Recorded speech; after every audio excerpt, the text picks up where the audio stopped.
The following is a presentation of the IH Sports Network.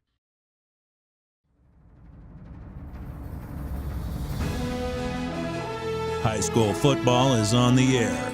The Oneida Indians, the Scott Highlanders, with Tim Smith, Rick Keaton, and their entire broadcast teams. This is Tennessee's most complete high school football coverage. Sponsored by Twin K, South Fork Physical Therapy, First National Bank, El Rey, Lumber King, Ray's Axe, Danny's Drugs, TNT Car Wash, Tommy's Motorsports, and Mountain People's Health Councils. Produced by the IH Sports Network, Friday Night Football begins now.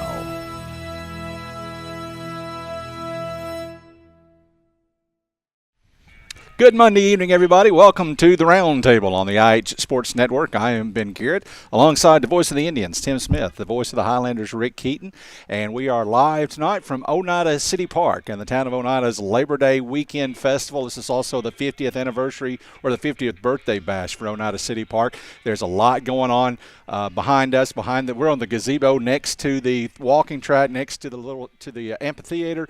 There's a lot going on. There are a lot of vendors here. There's live music. You've got plenty of time to head out tonight if you are at home and you want to get a funnel cake, you want to get some homemade ice cream. Guys, all kinds of stuff. Anthony Smith is going to take the stage here in about an hour. We're going to talk to Anthony Smith in just a few minutes, but there's live entertainment going on. They're going to have fireworks later tonight as well. So a whole lot going on at Oneida City Park with a lot of time for you to head out and be a part of it. As for us, we're starting off tonight quick because we have got a lot to get to, and we're joined right off the bat by Scott High Junior quarterback safety Micah Bowles and cornerback / receiver, also a junior, to my left, and that's to my right, Keegan Bowling. And Micah was our first National Bank Player of the Game at Eagleton on Thursday night. Keegan is a fill-in. Wade Litton was our Trophy Masters lineman of the game. He wasn't able to be here tonight, so we asked Keegan to fill in. We actually asked Micah, Rick, to bring somebody. He said, who you want to bring? And he said, I'm going to bring the guy that caught that 33-yard pass. As he should. And what a spectacular catch it was. So, guys, first of all, congratulations on a good game Thursday night. I know the game didn't turn out the way you wanted it to, but both of you guys had fantastic efforts Thursday night, and thank you for being here with us today. Yeah, that's good. You going to ask a question? You want me to? Go right ahead. Okay, let's jump right into it here. First of all, the game was probably closer than the final score would indicate, to me anyway, 24-10. Tim was there, Ben and myself, we were all there watching the game. The very first thing, guys, I want to ask both of you this question, and I'll start with Keegan on my right side. Our very first possession in that game, we had great hopes for the offense. We took the ball, we ran the ball, we got down the field, got all the way down to the 4-yard line before Stanley came in and kicked that field goal to give us that score early. I mean, like one play into the second quarter there. What did y'all think, your first impressions about how we were able to move the ball better last week? I think everybody that game was kind of ready. They came in, everybody wanted to win. And I think that was a good drive to put in, that we had a chance and we were going to play good that game. How about you, Mike? You know, we did come out and play, but we came up short, sadly, which kind of sucks, So, yeah. While we're still on your side over there, Mike, let's talk about a lot of coaches. You hear people talk about it all the time. Improvement, first game to the second game. And Tim and Ben and I, we were talking a while ago. I saw some improvement from the Cumberland County game to the Eagleton game. How about you and thoughts from your teammates? Did we improve last week? Oh, yeah, we definitely did. We went to practice that week. We had a really good practice Sunday, which that carried on all week. So.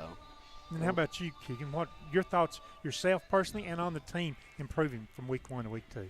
Oh, I think it was way better. I know we watched back on film. A lot of people were just kind of going around, going through emotions. Nobody was really giving anything. I think this week we had a lot better blocking, a lot better, even blocking on the blocks and everything for the receivers. I want to give both these guys a little credit right here. They've worked very hard. They've had to work very hard in the off season. Micah, first of all, he knew at the end of last year you wanted to be stronger, faster, and that you could bring some, I want to say, power into the game. And Keegan, we had mentioned in our broadcast, Keegan's recovered from knee surgery and trying to get back on the field. Micah, let's talk about what you did to work hard to get ready for this season. I was trying to get in the gym and, starting running and, just working on speed and stuff. Trying to just get better overall. We'll probably talk about your speed in just a few minutes. We're going to talk about your speed. Yeah. How about you, Keegan? Coming back from an injury and having, especially an injury, knowing that you've got to work, rehab, and then to get yourself ready for a football season to begin in August. Tell us what you went through and what that was like. A lot of therapy, a lot of workouts, and just trying to get back into where I could actually do things like I used to. I think it was a 6-month recovery, and I've definitely got back to where I feel like I'm back up to speed with everything. As a matter of fact, early on preseason, even leading up to the first game of the season, the coaches weren't sure that you had the stamina yet, is the word I want to say, to go both sides of the ball. So you did start the other night on offense. So what was that like, getting to start offensively along still playing the cornerback on defense? It wasn't too bad. We've been adding in a lot more running and everything in practice, and even on our own time, everybody's been doing a lot more. But I will say at first it was kind of a shock getting back into everything and getting back used to playing both sides of the ball. But it's definitely not that bad anymore with my stamina. So you continue to improve week after week. Yes, sir. That's good. Micah, the same question for you. You've been starting on defense. Weren't sure if we'd see you much on the offensive side of the ball, but the last 2 games, you've got to play quite a number of snaps. As a matter of fact, 1 rushing touchdown last week and a passing touchdown the week before. How about this transition for you getting more offensive reps? Just try to get better at practice and try and get more reps during practice too. I'd like to know, Micah, both you guys are juniors. Who do you guys look up to as far as seniors? Who are the leaders that you guys think are bringing stuff in practice and during games each week? Definitely Desmond Bowling, but he's a junior, but he's a really big, he'll chew you out and all that if you don't do the right stuff. That's a good thing to have on a team. What's his nickname, Squid or something like Sig. Sig, yeah, I knew it was something like that. How about you, Keegan? Who do you think that brings the energy, practicing at games, whether they be a junior, whether they be a senior? Well, we ain't got a lot of seniors, but I'd say one of them that I definitely think's improved a lot, especially over the off season. Peyton, he's been doing really good. He's been making a lot of tackles. Desmond definitely, and I think Lucas Newport, he's really stepped up a lot at safety. You mentioned Peyton. He got the start last week as the star. Is that what he played? And he had several tackles, so we're glad to see him get to do that. Hey, Micah, good question right here for you. What one offensive lineman, you're in the game, you're in the shotgun, and you got to get 2 yards, 3 yards, 4 yards. What offensive lineman do you want to be in front of you blocking? Who will get the block for you to pick up that yardage? Braden Potter. And he got his first start last week because he was still on the injury list the first game. So he started at center, so you've got from guard to the other guard that he can create holes for. Oh, yeah. Keegan, the first game we had a lot of penalties, and most importantly, we had so many mistakes, they're almost, you couldn't count them on one hand. But the improvement at Eagleton, cut down a whole bunch on penalties. We didn't give up that many penalty yards, but also the fact we didn't give the ball up on turnovers. I think we had the one turnover, the intercepted pass, but then we got that right back. What emphasis has been put in place by the coaches and the players to correct that so that we can be competitive and hold on to our own each week? I think a lot of it's just been getting down the simple, basic things like jumping off sides. I know I did once. Blocking, especially at lineman and receiver, because we watched back on that Cumberland County game. There was nobody, and not even calling out one specific person in general. Is the entire team. Everybody played bad, and I think a lot more people have got more now in the mindset of where we got to make sure all the little things are right so we can play. Our play of the game from Thursday night was the long pass, 33-yard pass, Micah to Keegan. I want to ask each one of you. Micah, tell me what you went through. I went back and I watched. I didn't see it during the game, but when I was going back and I was watching, there was a whole lot of pressure on you, and you really had to. I don't no scramble, but you really ended up stepping way up in the pocket before you threw the ball. Tell us what was going through your mind on that play. So I seen them running at me, and I was like, okay. And then I was like, Keegan, he had a corner post, and I seen him like just for a second, and he was leading him a little bit. It's like, okay, and then I just threw it up there. Okay, Keegan, you're out there. You may have a step or two on the defender.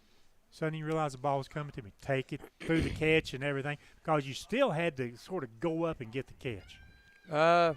I know that play in general, that was designed to throw it up for the corner post. I don't know if I necessarily beat the receiver on the route, but I knew I could. That was one of those plays where you can't drop it, or we were going to be in a bad spot. But I just seen him throw it up and jumped up and tried to make a play on the ball. It was a very successful play. Led to, I think, on the next play, the touchdown by Micah, right? 7-yard touchdown.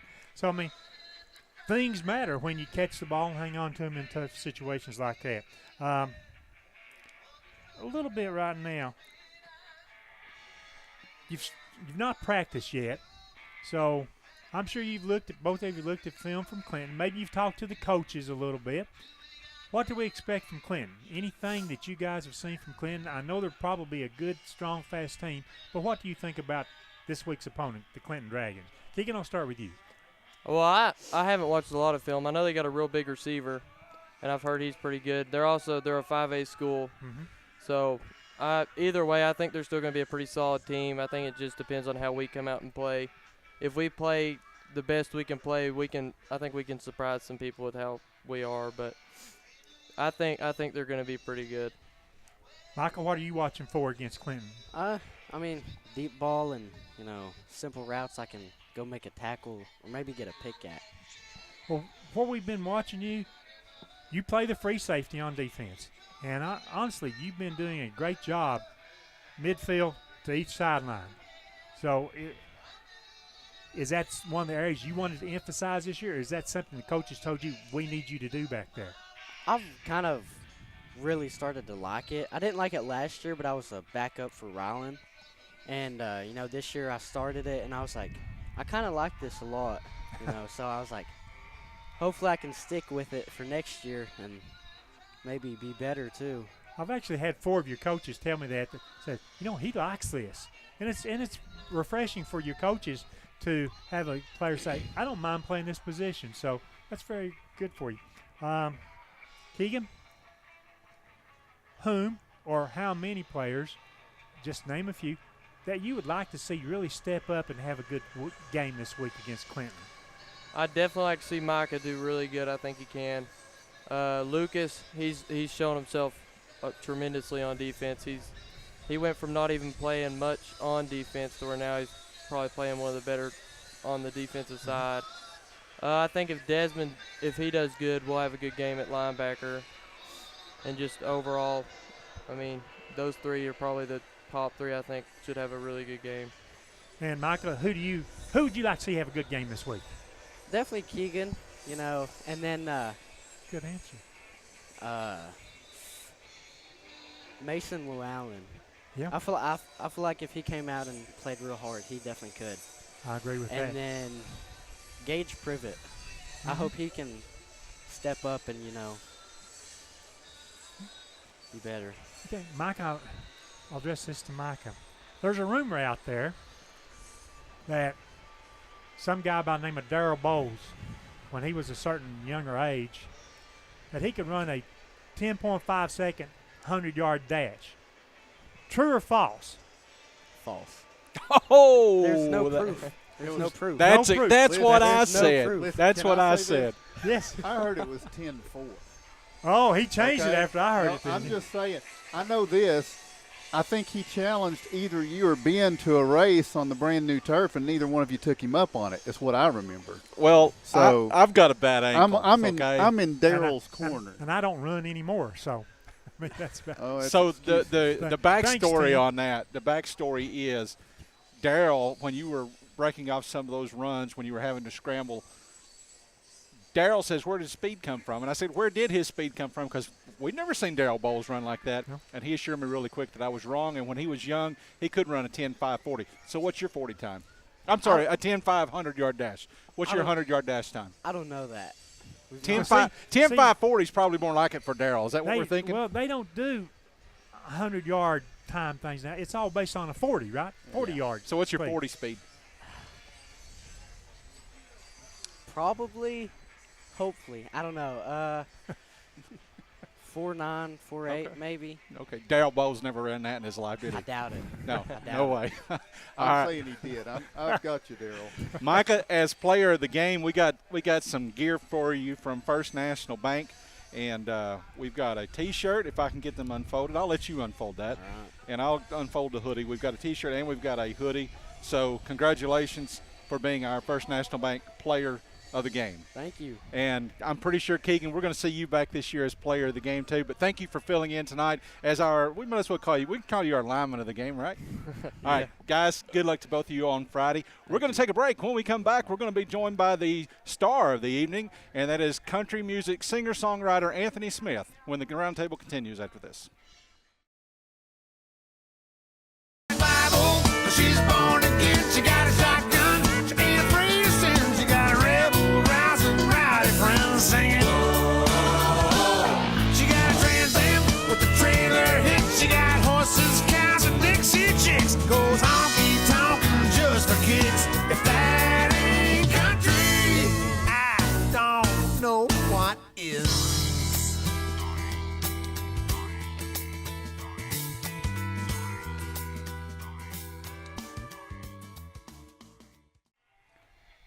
Welcome back to the Roundtable on the IH Sports Network. Alongside Tim Smith, Rick Keaton, I'm Ben Garrett. We are live tonight from Oneida City Park and the town of Oneida's 50th birthday celebration and Labor Day weekend celebration, 50th birthday of the City Park celebration, I should say. And we're joined now by the man who is going to be taking the stage here very shortly. And let me tell the folks at home that you still got plenty of time to get out tonight.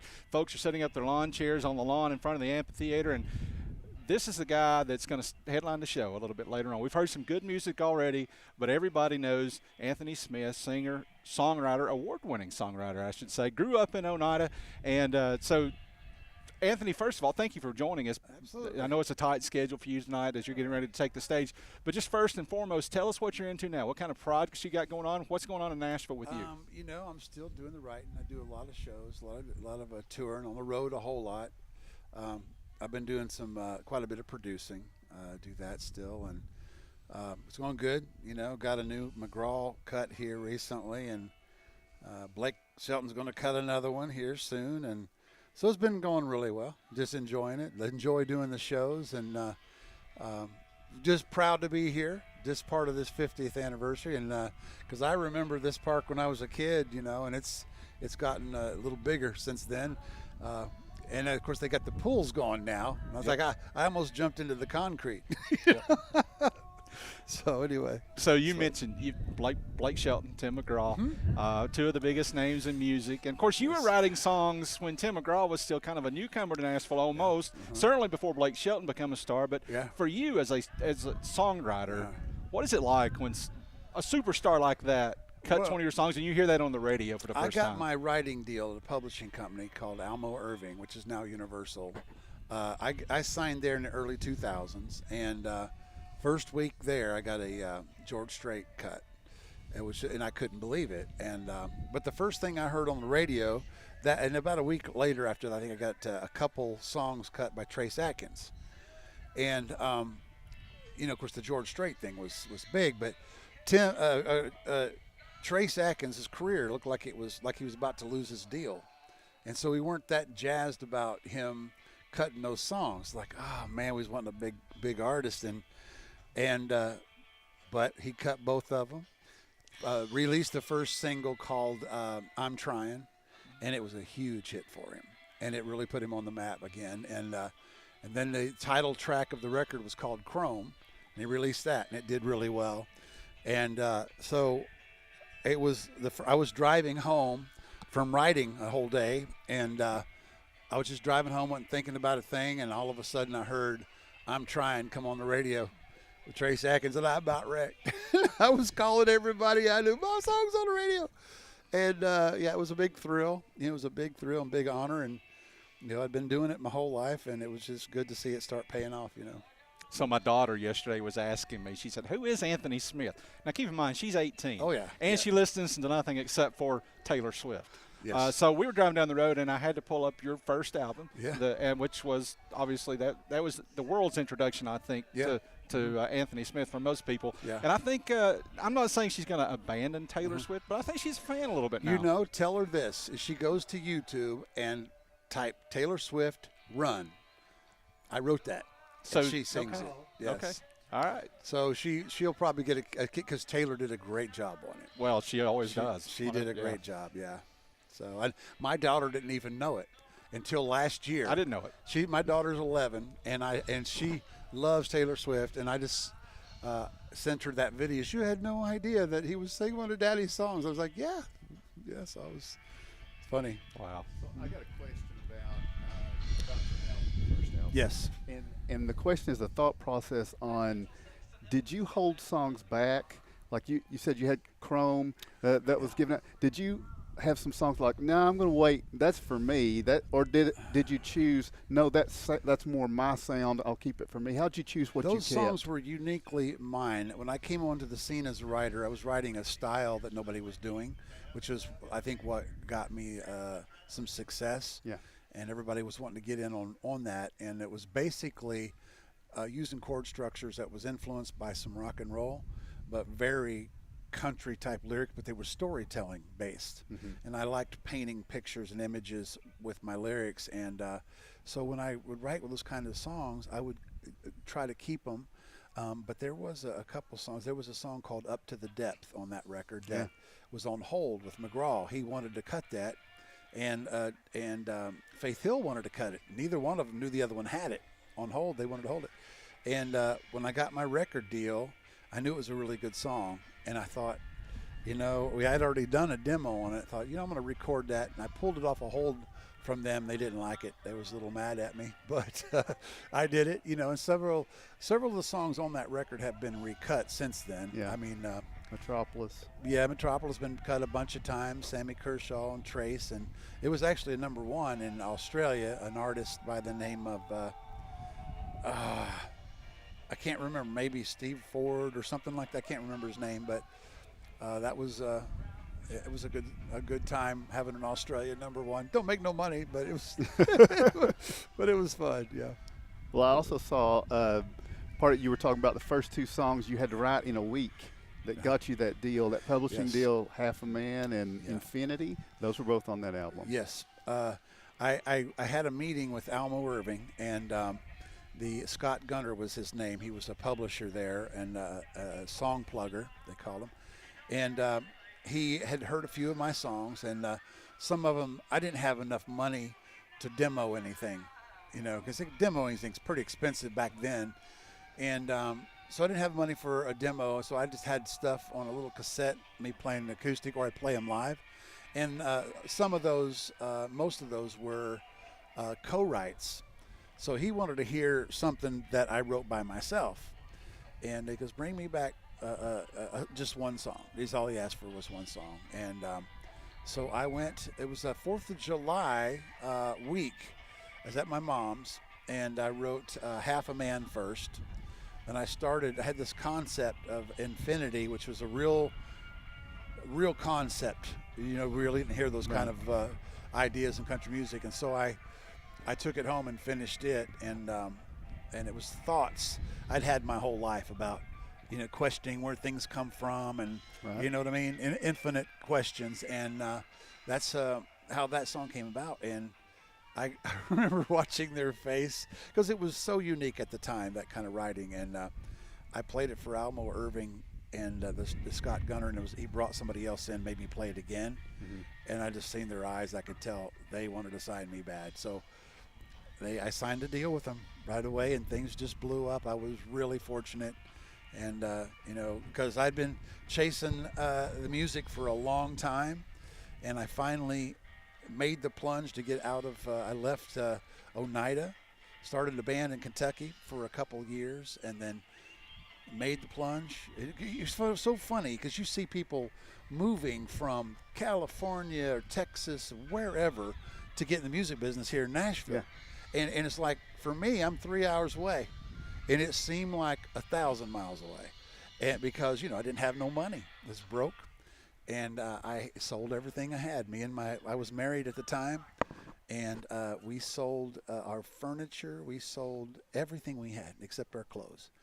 And we were sleeping on the floor in an apartment in Nashville. And they made us pay first month's rent and last month's rent because we didn't have a job at the time. We just went there. We didn't have a job or nothing. And luckily, she got a job the first week. I got one the second week working for the cable company. And didn't have anything else reason to go there except a dream. Yeah. And so I started, I moved there to be an artist, but I've been writing songs my whole life. I used to write a lot of the Singing Cousins songs, Right. And so I got out there and was playing these open mic things, writer rounds at this place called the Broken Spoke, which was an iconic place at the time. It's not there now, but started playing there, and after just a few weeks, publishers started hearing about me, and they would come in and watch me. Before I knew it, I was talking to about 5 or 6 different publishers, and but I met with Alma Irving, and I just felt like this is where I want to be. So I just was it was the right decision for the time, for sure. Yeah. Let me give you a trivia question now before Rick asks. Oh, I'm sorry. Oh, no, I got under your boot. My bad. So, trivia question. Uh-huh. So, Oneida hasn't had fireworks at this city park for a while. Okay. Do you know who the last person to headline Oneida's fireworks here at the city park was? Oh, my I can God. give you a hint. Does it start with a P? You cut a duet with him on your Sunshine Porter Wagner. album. Yeah. Porter Wagner. Yep. Porter and I were good friends. Yeah. Of course, Drew Sexton, who was from here. Right. Brilliant musician. Rest in peace. Was a dear friend. In fact, my first trip to Nashville, when I first moved there temporarily, was with Drew. Yeah. He invited me in, and but yeah, Porter Wagner. I was standing right where I'm standing now. Porter was right there. Drew was right there. Of all places to play, Porter Wagner. You have the jacket out, right? Yes, yes. But I did. I hung out with Porter, and he wouldn't let me play the Opry unless he was emceeing that night. And so I went to his house, hung out with him a lot. I really liked Porter. He was really good to me, So I was very, very fortunate. Anthony, what's the experience like playing the Opry, being there on an Opry night? What's that like? It's a thrill.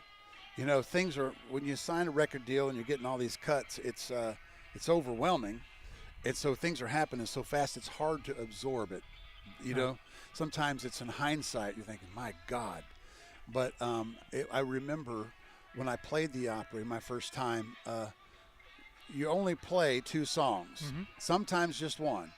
So I played my 2 songs, and we were fixing to get off the stage. The crowd was doing it. And Porter gets up there and holds my record up, says, my favorite country record of all time. And he goes, and if you don't like this, I'll give you your money back.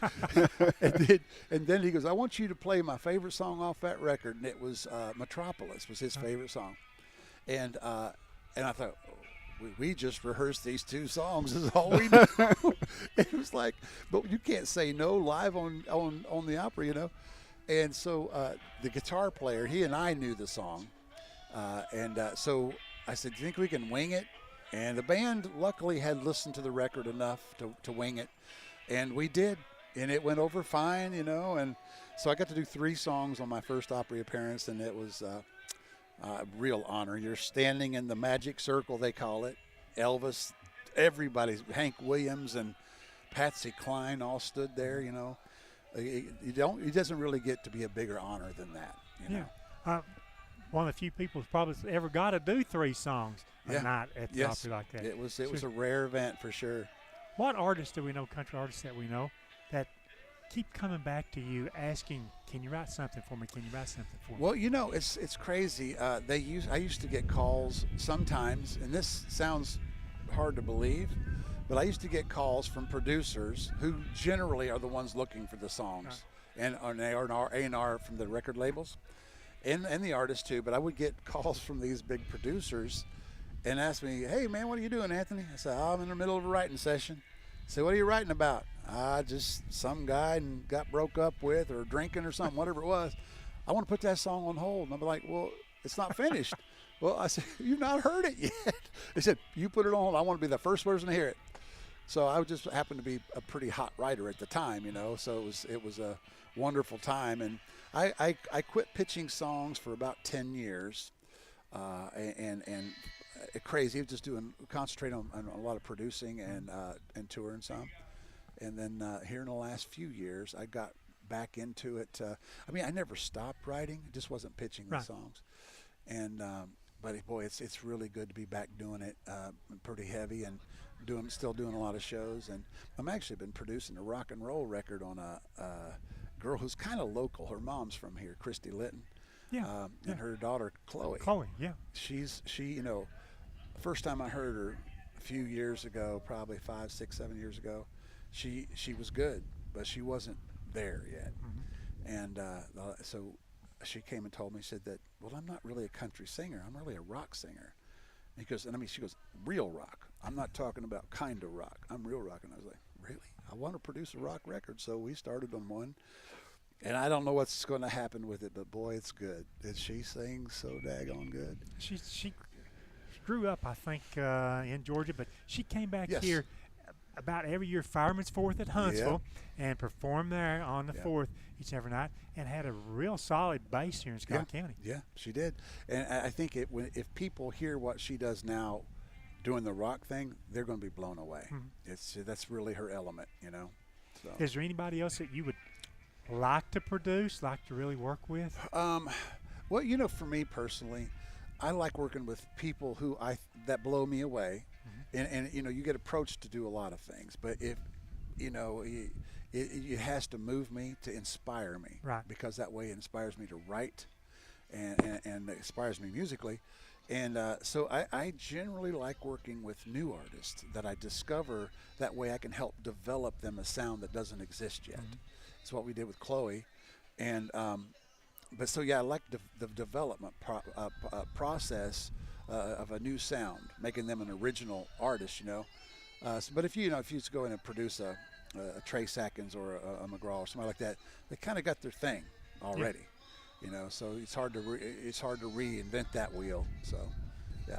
So you heard a clip. Folks at home heard a clip coming out of the break of If That Ain't Country, which was the title track of your debut album, and I guess your first single that you released. Yes, it was. And it became, obviously, your signature song as a recording artist, so much so that when you started your own label, you called it Crank It Records, which was the lead into that song. So you're getting ready to take the stage. Yes. Is that the number one song? I'm sure we're going to hear that song in a little while. Is that the number one song people request from you? No, it's not. So I get that requested about every time, but the number one requested song was never recorded.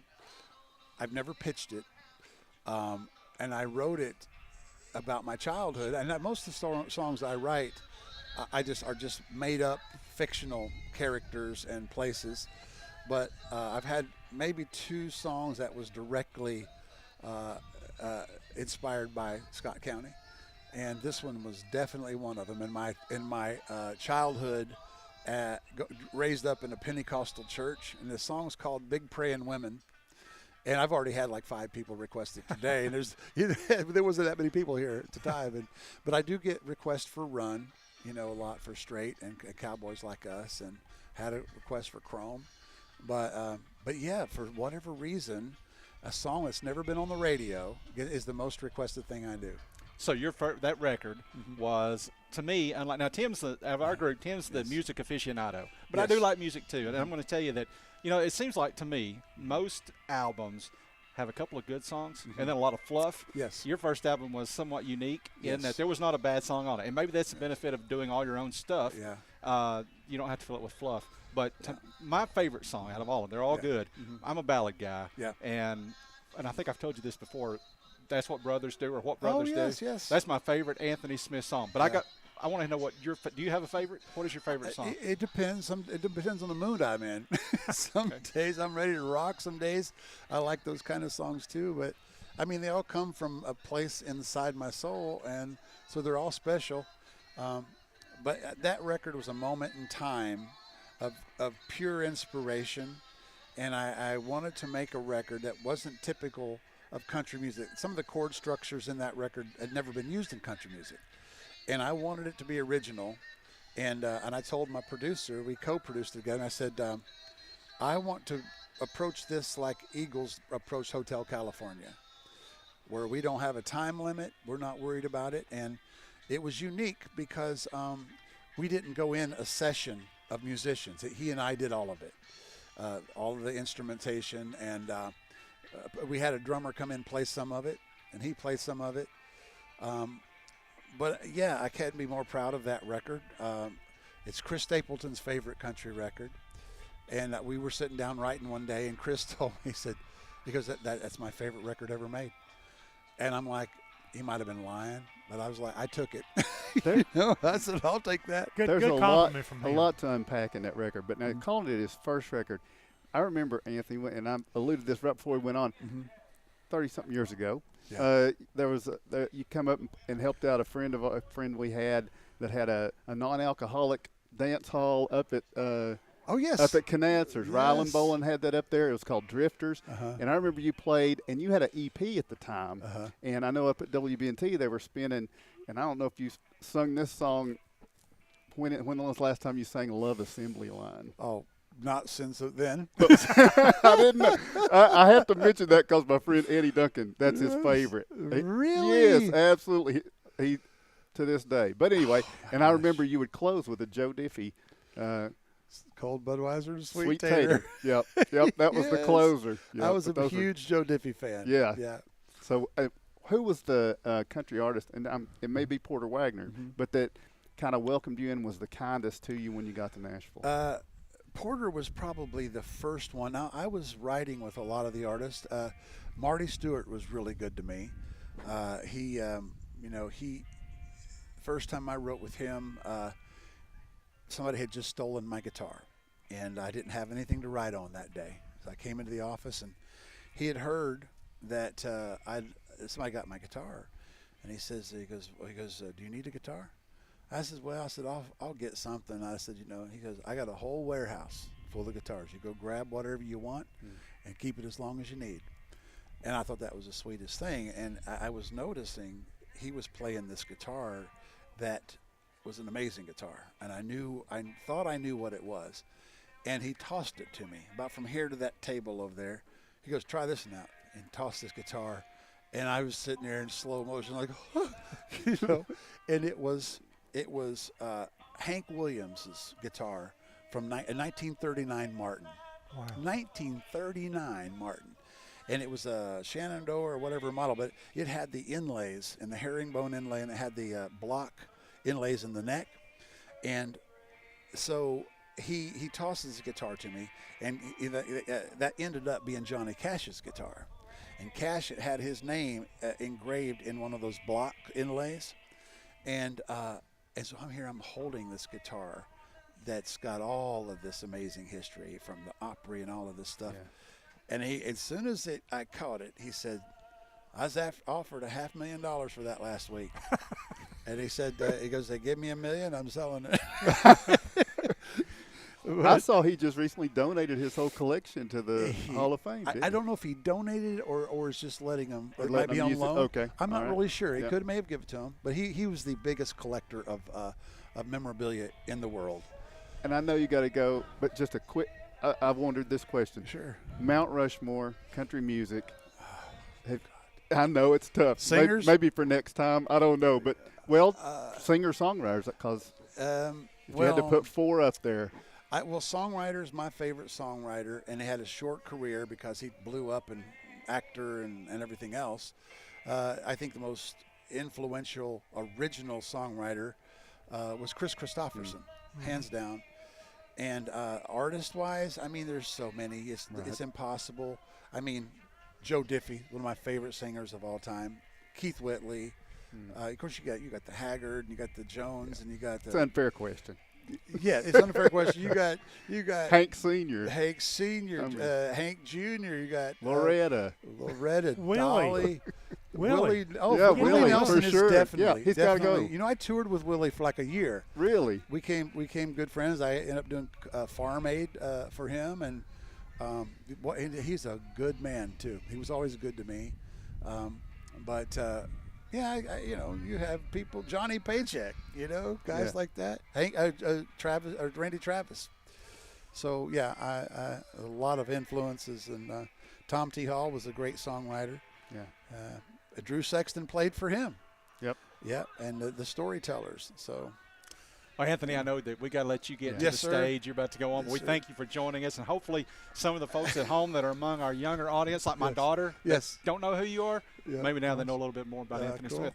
Real quickly, though, we want you, when you come back to Scott County sometime and you got more time, we want to get you in our studio one-on-one with Tim Smith. Would love because that. We've just scratched the surface. There's so many songs and so many artists that you've interacted with, and we'd like to have you back sometime and have you just sit down and talk about the music that you've written.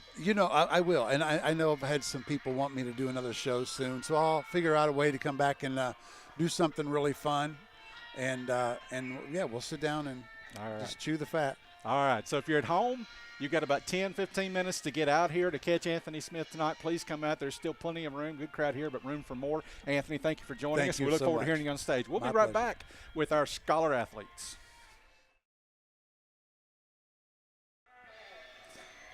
Welcome back to the Round Table on the IH Sports Network, along with Tim Smith and Rick Keaton. I am Ben Garrett, and we are now going to talk with our stand Scholar Athletes from this past week. And we got a couple of seniors here. We've got Oneida senior Lauren Thompson, who's a cheerleader, and we've got Scott High senior Bella Sharp, who is also a cheerleader, and she plays soccer as well. And Bella was actually with us last week, so this is 2 weeks in a row for you. Lauren is no stranger either. We had her on last year in our pick segment. So first of all, congratulations to both of you guys from an academic perspective. Both of you guys bring in 4.0 plus GPAs, and thank you for being here with us tonight, Lauren. We'll let Tim start with you because I know he's got some tough questions for you. Okay. Well, and you being the scholar athlete, it's not going to be a problem for you. You're going to breeze right to him. What's your favorite subject, Lauren? Math. Math. Why is that? I feel like I can just comprehend it better because I'm not good at remembering stuff. Okay. Is there a teacher that was particularly good at making you interested in math? Did a great job of teaching you math? I would say Jody Jeffers. She's in the high school. I've had her since freshman year. Okay. And I guess she stayed after school with me sometimes, and she's just really guided me. That is her second shout-out in 2 weeks, Jody Jeffers. And being a former teacher, that means a lot when you get that. So now, is there a subject that maybe is not your favorite? History. History. Yes. But is there a teacher that has found a way, it can be elementary, middle, whenever, that found a way to at least make history tolerable for you? Miss Heaven Barnes. Yeah? Yeah. I loved her class because it wasn't just like straight read from the book. Like she actually tried to incorporate other stuff into it. Okay. Yeah. And what grade was that? I had that junior year. Junior year. Yeah. Okay. So is there a particular period of history that is a little bit more interesting than others to you? Let's see. It's okay if it's none of it. Not really. Okay. All Gonna right. be honest. Does your dad try to give you history of Oneida football from when he played? Not really. Well, that's good. Okay. Yeah. All right. So now, is there a particular brand of math? Because for myself, I wasn't strong in the math. Okay. Yes. And so I probably liked algebra a little bit better than geometry because that made absolutely no sense to me. Right. That's so me. Okay. Because like right now I'm in pre-cal. Don't really care for pre-cal, and then geometry, did not like geometry, but I really like algebra. Yeah. Yeah. So if geometry was the only math I ever had, yeah, I'd have been in big trouble. Oh, I would not be good at all. All right. Well, no. So how much? Some people it just comes naturally. Some people they're in the books all the time. Yeah. Are you one or the other, or a little bit in between? Well, I feel like I am pretty naturally smart, but I do study a lot for math and stuff. Okay. Yeah. All right. And so, looking down the road, what are you thinking maybe is a field that you're going to go into? I'm going to try to be in the medical field, some type of doctor. I'm not sure what type, though, but that's what I want to do. Where do you feel like you're going to start that journey? Like, what do you mean? What school? I'm thinking about either UTC or ETSU. Okay. That's kind of what I'm thinking. What do you like about each of those schools that would draw you there? I like that they're smaller, so I feel like I'll have more hands-on stuff. And then both of them have like a med school attached to it, so I feel like their biology programs would be really good. Okay. So what is something that is a pastime that you have to put it away so that you can get in the books? What's something you really, if if you're not careful, you'll do it all the time?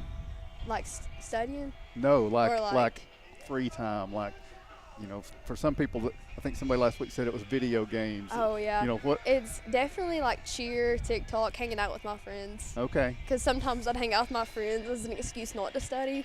I got you. So, Okay. So, so after this year, you're hoping to make a decision on one of those two universities, and then you're not for sure on which medical area you're going to go to? yes. But that's the direction. That's the direction I have right now. All right. Now, Yeah.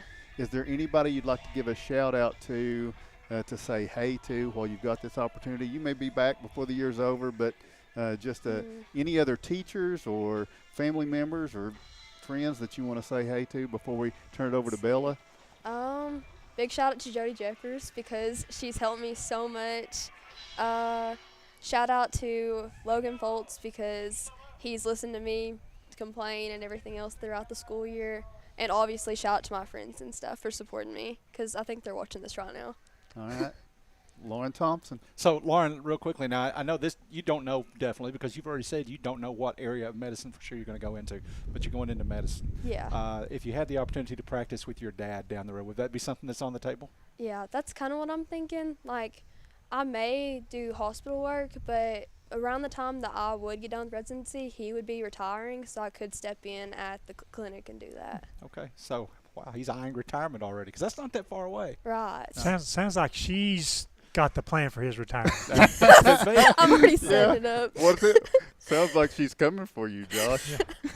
All right. So, we're going to swing over to the right side of the group, and Bella Sharp. And Bella is all of a sudden a very familiar face on the show because she was here last week, Rick, as from after she had the save, the game-winning save against Union County. But we're not going to talk about soccer. We might talk about soccer just a little bit before you leave.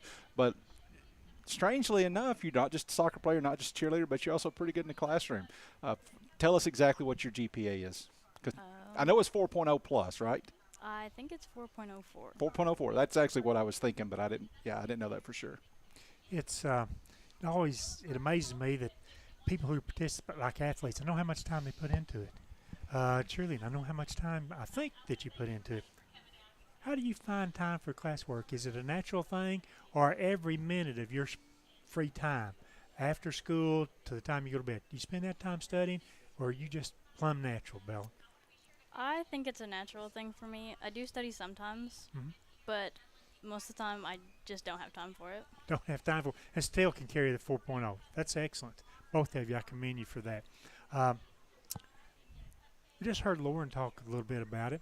Who are some of the teachers that have been an influence to you? And you can go all the way back to your kindergarten teacher if you want to, but who would you like to give a shout out right now to and say they had some influence in my life?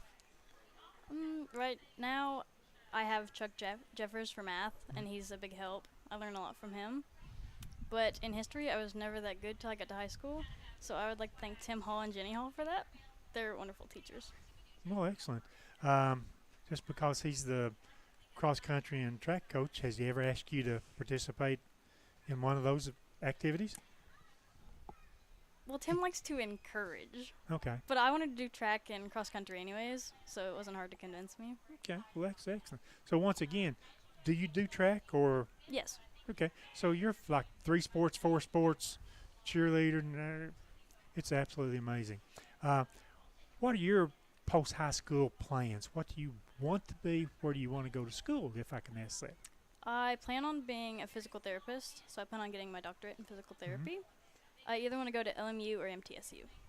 And they both got good programs, right? But they're the opposite end of the spectrum. LMU, nice, small, quiet campus up at Harrogate. Yeah. MTSU, the second largest campus in the state of Tennessee. What's the difference there? LMU is a private school, so it's a lot more money. Yep. MTSU, it's cheaper for me. So it really depends on how much money I'm wanting to spend.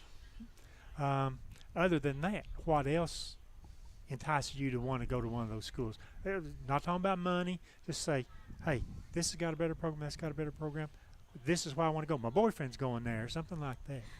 Well, my sister went to LMU, so we had to move her in a while ago, and I really liked it there. And it's just like a nice campus. Everything's peaceful. Little closer to home. Yeah, and there's really small classes, so it's like one-on-one. So I really like that.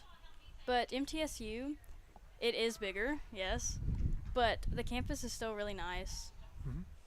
And my boyfriend is going there, so. So I did get to the crux right there, right?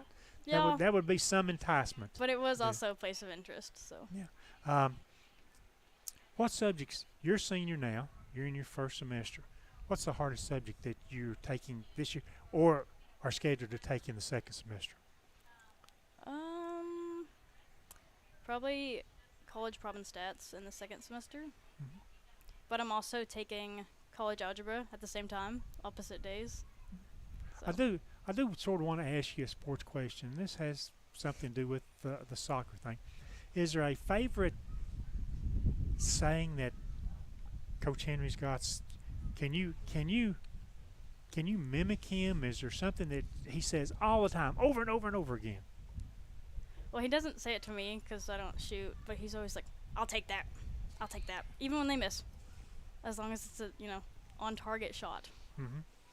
It's amazing how he lays off of you, then, isn't it? You don't know he really doesn't lay off. No, he's just. I don't want to. He's kind of mean to me. Love him, but He really is. Sometimes I just have to ignore it, so I don't really remember what he says for the most part. You mentioned you want to be a doctor of physical therapy. Have your own practice, or will you have to work with somebody else for a while before you really decide that's where you... I planned on just working with somebody anyways. Like, Okay. I kind of wanted to go with Scott and Allison. Right. So you're not the person that wants to keep up with the books late at night and hiring people and firing people. You just want to be the doc and build up your own customer base, right? Yes. What drew you to physical therapy? Was it some rehab that you've had to do? Yeah, after my knee injury, I had no idea what I was going to do. But after physical therapy and I got closer with, like, the physical therapist, it just seemed like this would be nice for me to do in the future. I know a lot of people that's happened to like that. They have an injury and have to go, especially here, Scott and Allison, and they decide, hey, I really like this. They help me, and I can do this later on. So if you get a chance to work for Scott and Allison, well, maybe here's your chance. Do they know that you want to work for them in the future? Well, I haven't told them directly, but I got my sister to ask Andrew about an internship, maybe after, like, college when I come back on, like, the weekends. You've told them now. There you go. That's what I was getting to. You've just asked, and that's right. And they also sponsor Replay, and we want to thank them for that. Yeah. We'll So give that whatever shout we out. can do to put in a good word for you when you're ready, you just let us know. This group's not bashful about anything.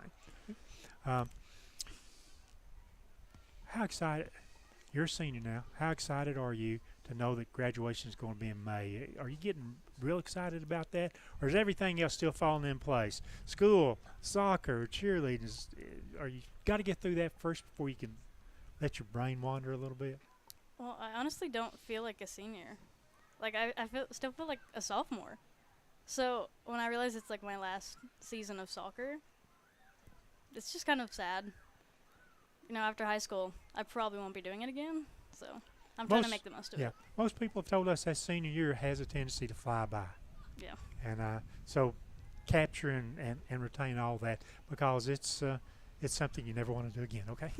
So we have learned something tonight, and that is that you guys are both aiming to be doctors. So somewhere down the road, we're going to say Dr. Lauren Thompson and Dr. Bella Sharp, and the three of us can say we knew them back when. That's exactly right. Yeah, when they just wanted to be a doctor. Congratulations to both of you for your success in the classroom. This is my favorite new segment that we're doing this year, because all the attention that we put on athletics and in the classroom, at the end of the day, that's what's important. You two guys are both excelling. Real quick, though, before you leave, I want to ask you, because when we've had you on in the past, it's been as cheerleaders, and we always have cheerleaders to help us pick winners. So just let me ask you about one game. Can we do that? Yeah. Tennessee plays NC State on Saturday. This is a pretty big game, and a lot of folks are saying it's a close game. So before you guys get out of here, share with us who's going to win the game on Saturday. I'm a Vols fan, so I'm going to go Vols. Absolutely. How about it, Bella? Tennessee, of course. And are you a Vols fan as well? Well, I don't really watch it, but I live here, so. Okay. Well, that's good enough. Good enough. Support the home team. There you go. All right. Bella Sharp from Scott High, Lauren Thompson from Oneida. Thank you guys both for joining us. We're going to take another break. We're about halfway through. When we come back, we still have much more to come, including a visit with Oneida Mayor Lori Phillips Jones as the roundtable continues.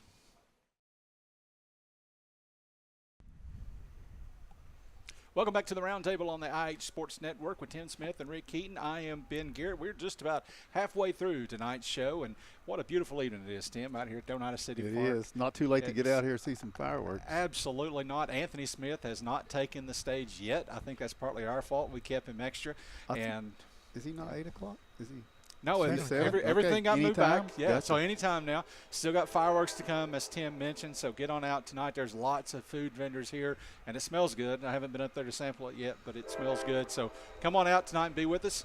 And with us now are our superlatives from Friday night in Oneida's game against Coalfield. We got our player of the game, and that's Oneida senior Levi James. Why do my mind goes blank every time, right? I can't remember these players' name. Kate Chambers was our Trophy Masters lineman of the game, so I had to think about it. You like how I just stalled there for just a second while I remembered that? Both of you guys had good games on Friday night. I'm going to start, Tim, if it's okay. Yeah, you tell me. I'm going to turn to your left, right? Because Kate Chambers, Friday night at Coalfield, first time you ever played center this season, but is that the first time in your life you played center? Yes, sir.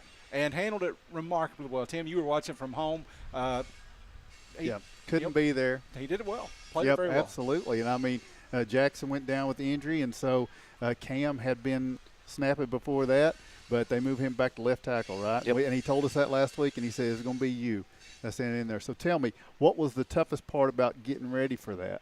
That big old nose tackle they had. Yeah. What's his number? 54. So what? Yeah. How big was he? He's like 6'4", 6'5". All right. So he's right lining up right across from you. You got to snap the ball first. Now I watched the game. A couple times I've watched the replay. I didn't notice any problems with the snap at all. No, I think I snapped pretty good. Yeah, I mean that's number one, and you see that so often, whether it's high school, college, or pro, that something will happen. The snaps aren't going right, and it just ruins everything. You did a great job. The job one, and then job two was blocking, and y'all were able to run the football pretty good against them. Yep. So what's the difference in blocking for Jesse or Xander or Cole? Do they have a different running style, and does that change what you do? No. Okay. Just straight up. Okay. All right. Do you like run blocking or pass blocking better? Pass blocking. Which one's harder? Probably run blocking, because you got to block multiple guys and then keep on going to the next level. Okay. All right. So which one do you feel like went better on Friday night? Probably run block. Okay.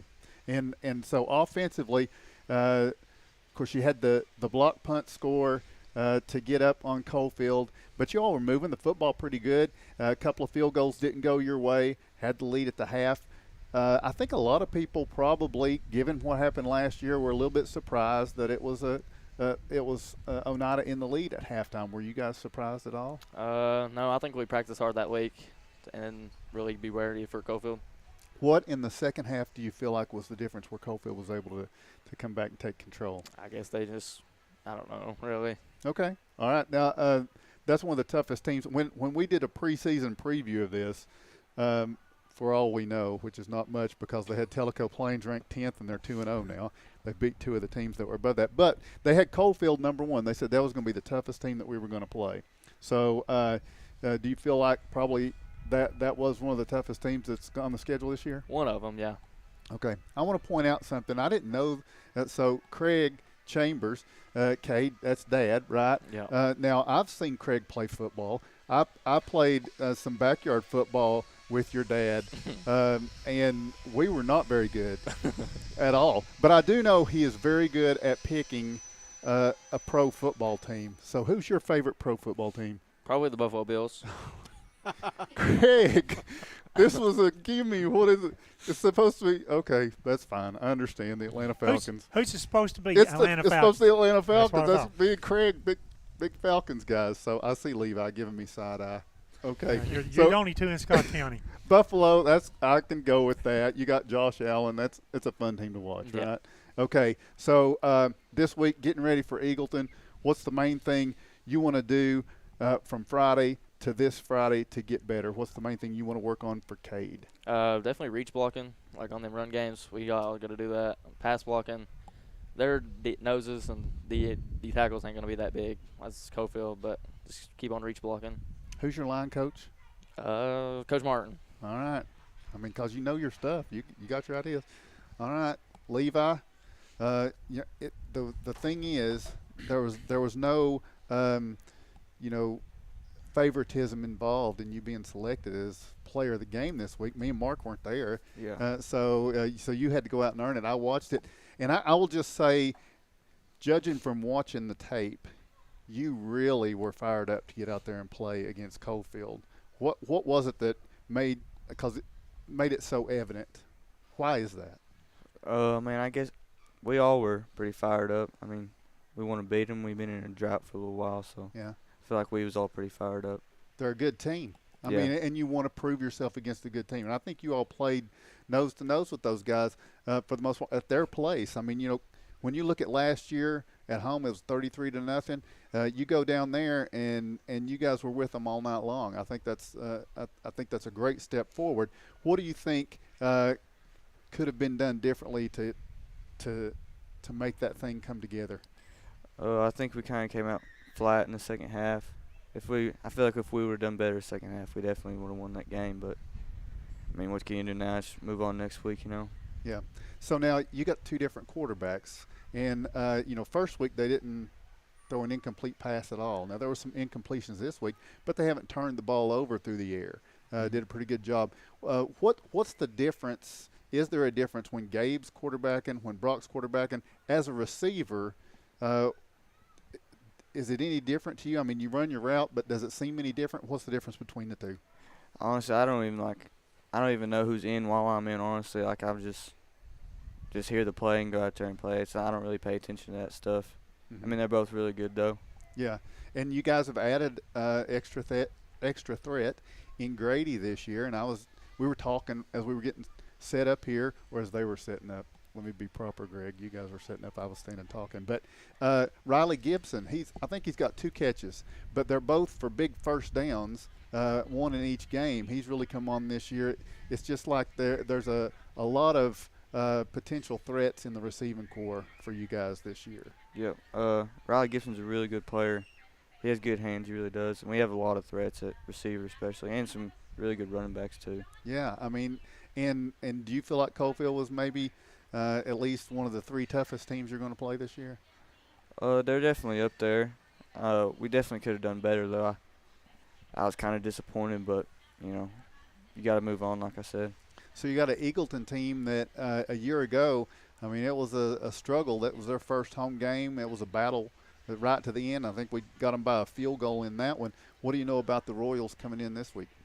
They got a really good quarterback, and I know their offensive line plays one way. They don't play on the defensive line like ours does, so that's to their advantage. But we also got it at home, so that's one of our advantages. So hope we can just come out and play hard and, come with the win. Of course, you got the move to safety this year. What's that been like, the difference in going from corner to safety? You smiled immediately. Yeah, I didn't play corner last year. I'm sorry. I played strong safety. I apologize. Oh, you're good. Yeah, I love playing safety. I used to play corner a little bit in middle school, and my freshman year I played corner. I always loved playing safety. I might have to play some corner this week with Waylon Hill. He's out. He might be coming back. We're not sure yet, but I might have to play a little bit corner this week. Everybody else okay? Was that the only injury last week, or? Yeah, I think so, but he'll be going to the doctor tomorrow. He should be fine for the game. Okay. And do you have a preference, offense, defense, your favorite? Defense. Defense? Yeah. Okay. Is one of those going to be tougher this week against this Eagleton team?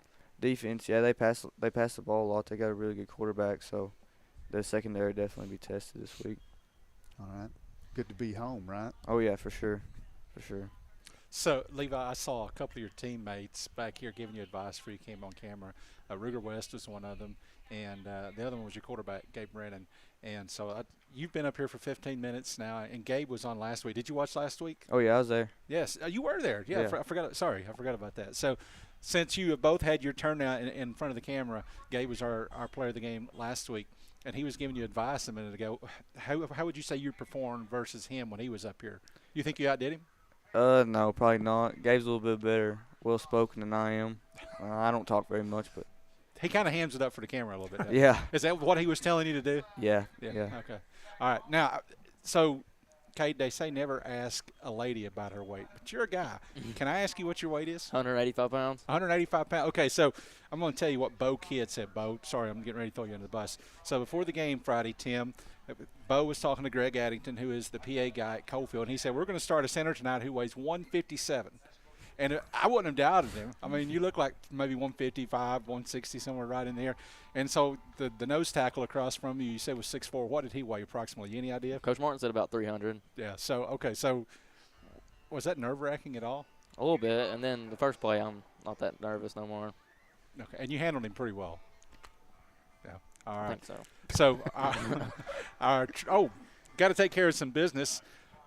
Kate, we do not have a shirt for you yet because Tony and Trophy Masters, Tim, they're doing a little bit different this year. They want to put everybody who is lineman of the game, they're going to put their picture on the shirt. So you won't get that till the end of the season. But we do have gear for Levi for being our first National Bank player of the game. We have a T-shirt and a hoodie from First National Bank. And as always, we want to thank the folks at First National Bank for sponsoring our Player of the Game award. Congratulations to you on a good game Friday night. Good luck to both of you as you get ready for Eagleton on Friday night. We're going to take another break, and when we return, there's more to come on the Roundtable.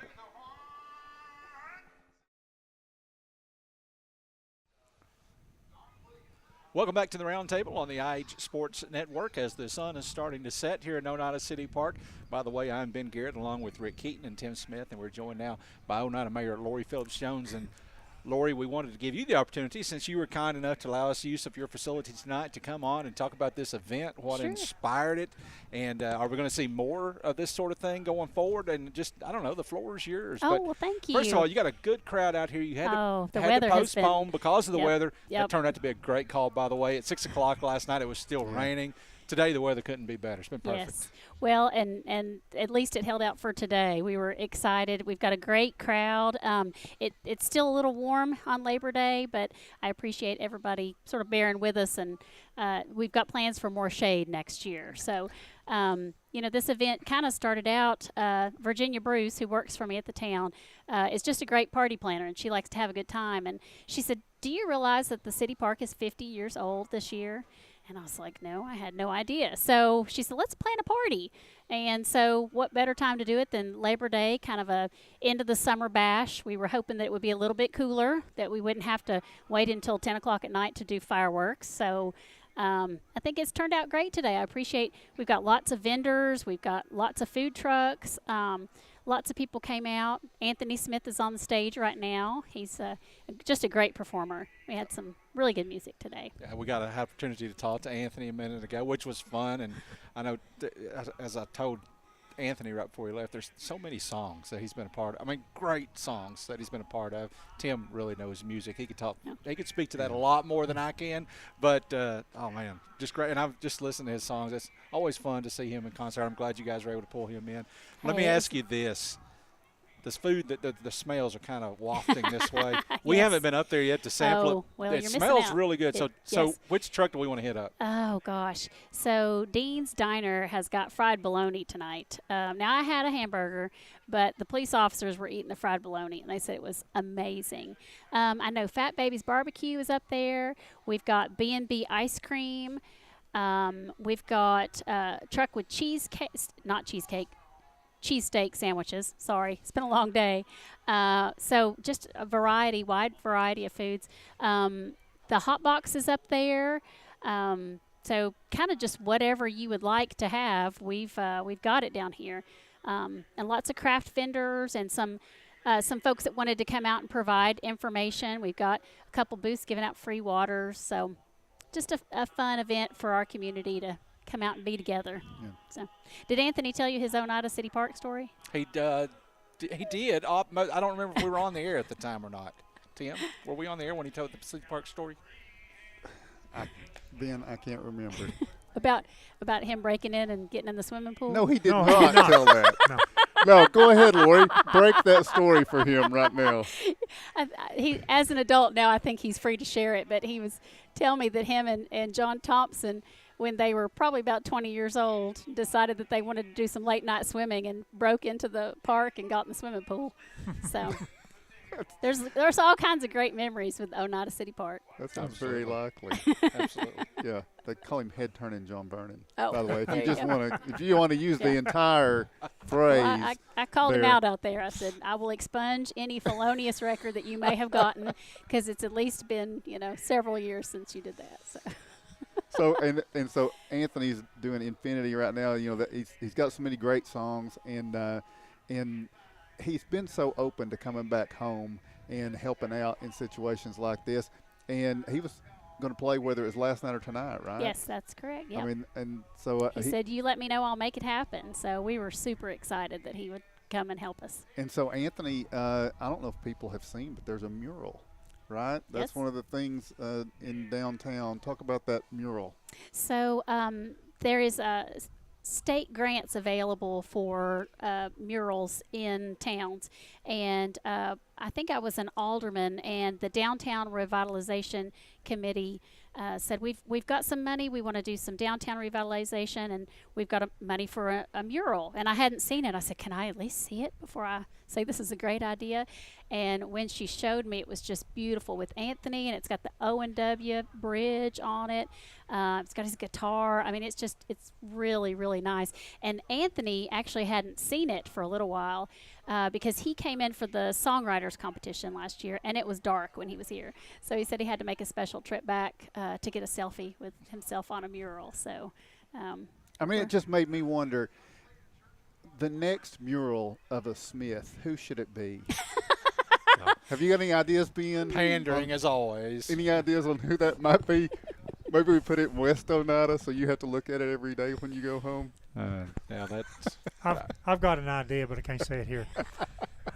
Do you have a Smith who's deserving? Is that what you're getting at? Yeah, maybe. Let's hear it. Well, no, I'll embarrass somebody. Not Tim, but I'll embarrass somebody else when I say it. Thanks. Okay. I do a good job of that myself. Listen, Tim's the best Smith I know. I mean, what's some upcoming events now? Once you get through this, Yes. I'm sure you've got plans for plenty more things. There's some more music on Main, the things that are going on. What's next up in the hopper? So Music on Main, we've got a big event in September. I think that one's going to be a barbecue, and I don't know if it's barbecue and bluegrass. I'm not 100% sure, but then they also have a Halloween Music on Main, so we're super excited about that.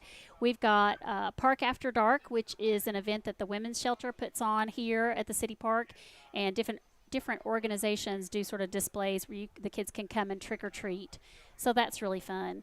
And then we will start getting ready for Christmas here at the park. So we've kind of got some ideas of how to make that sort of amp it up a little bit and do some fun things here at Christmas time. So is this 1 year for you in office now? Right around now? November will be a year. Yeah, so Okay. not quite a year. All right, so 10 I feel like months. it's just been 5 minutes, actually. Yeah, because it's going so fast. Yes. Yep. And so, so what's been the biggest challenge? Oh, gosh. I know there've been plenty, but Yes. if you could, or maybe top 3, Well, whatever you think. I'll tell you one thing that was not a challenge is the great staff that I have, and I want to give them a shout out for all the help that they've been today. They've been passing out free cupcakes, they've been shuttling people back and forth, and the park guys, you would have thought they were inviting people over to their house for a party. They were cutting grass, they were making sure the bathrooms were clean, they were painting the bridge. They really have put 100 times effort into getting the park ready, and I appreciate them and all my staff that stepped up to help today, even though it was supposed to be yesterday, and then they're still here today, so I appreciate them. So that has not been a challenge. So I've got great staff. Having so many different entities, we've got the golf course, we've got the water department, we've got Bear Creek, trying to do the best that we can for all those entities and make sure we're taking care of everything. You kind of got to be a jack of all trades. And I tell everybody, I've never mayored before, so bear with me while I'm learning. But everybody's been very kind and super helpful when I say, tell me about this, I'm not sure. So they've really stepped up and helped me. But I hope we can do more fun things like this for the community in the future. So, and I'm also going to ask, the first gentleman of Oneida. How's Philip handling He gets his driven duties? around a lot, you know.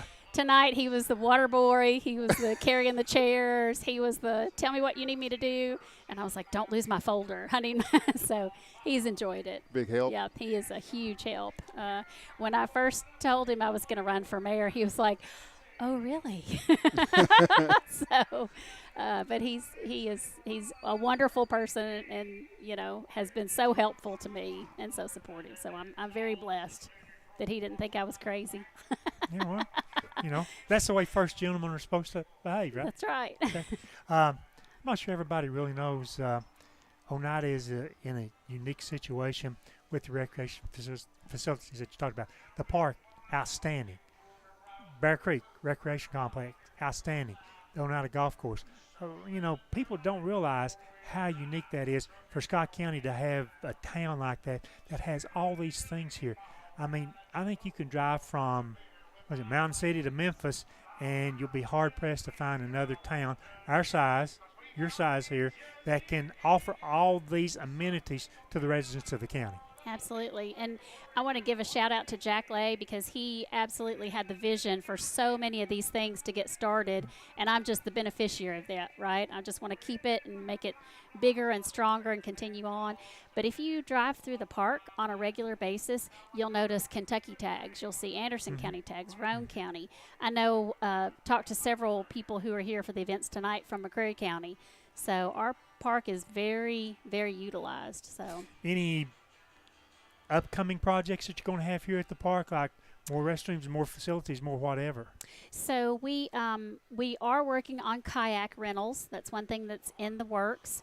We are in the process. We've partnered with Huntsville to redo our recreation plan, which is kind of one of those things you have to have in place before you can ask for grants for things. I would love to see us get our tennis courts and basketball courts resurfaced and maybe do some pickleball courts there. We've got some grants in for new playground equipment and to expand the splash pad. Now, you know how grants go. I have this theory, you might as well ask, because the worst thing they can say is no, and then you try again next year. So, exactly. People have asked about maybe some paddle boats, and we've got, a great lake to do that on. So, along the same lines of what Rick just asked, now folks may not know that you've got a parcel of property right over here to our right that is open for expansion at some point in the future. Yes. I know various things have been talked about for that piece of land. Are there any plans? Nothing is set in stone at this point. We are working on becoming a tree city.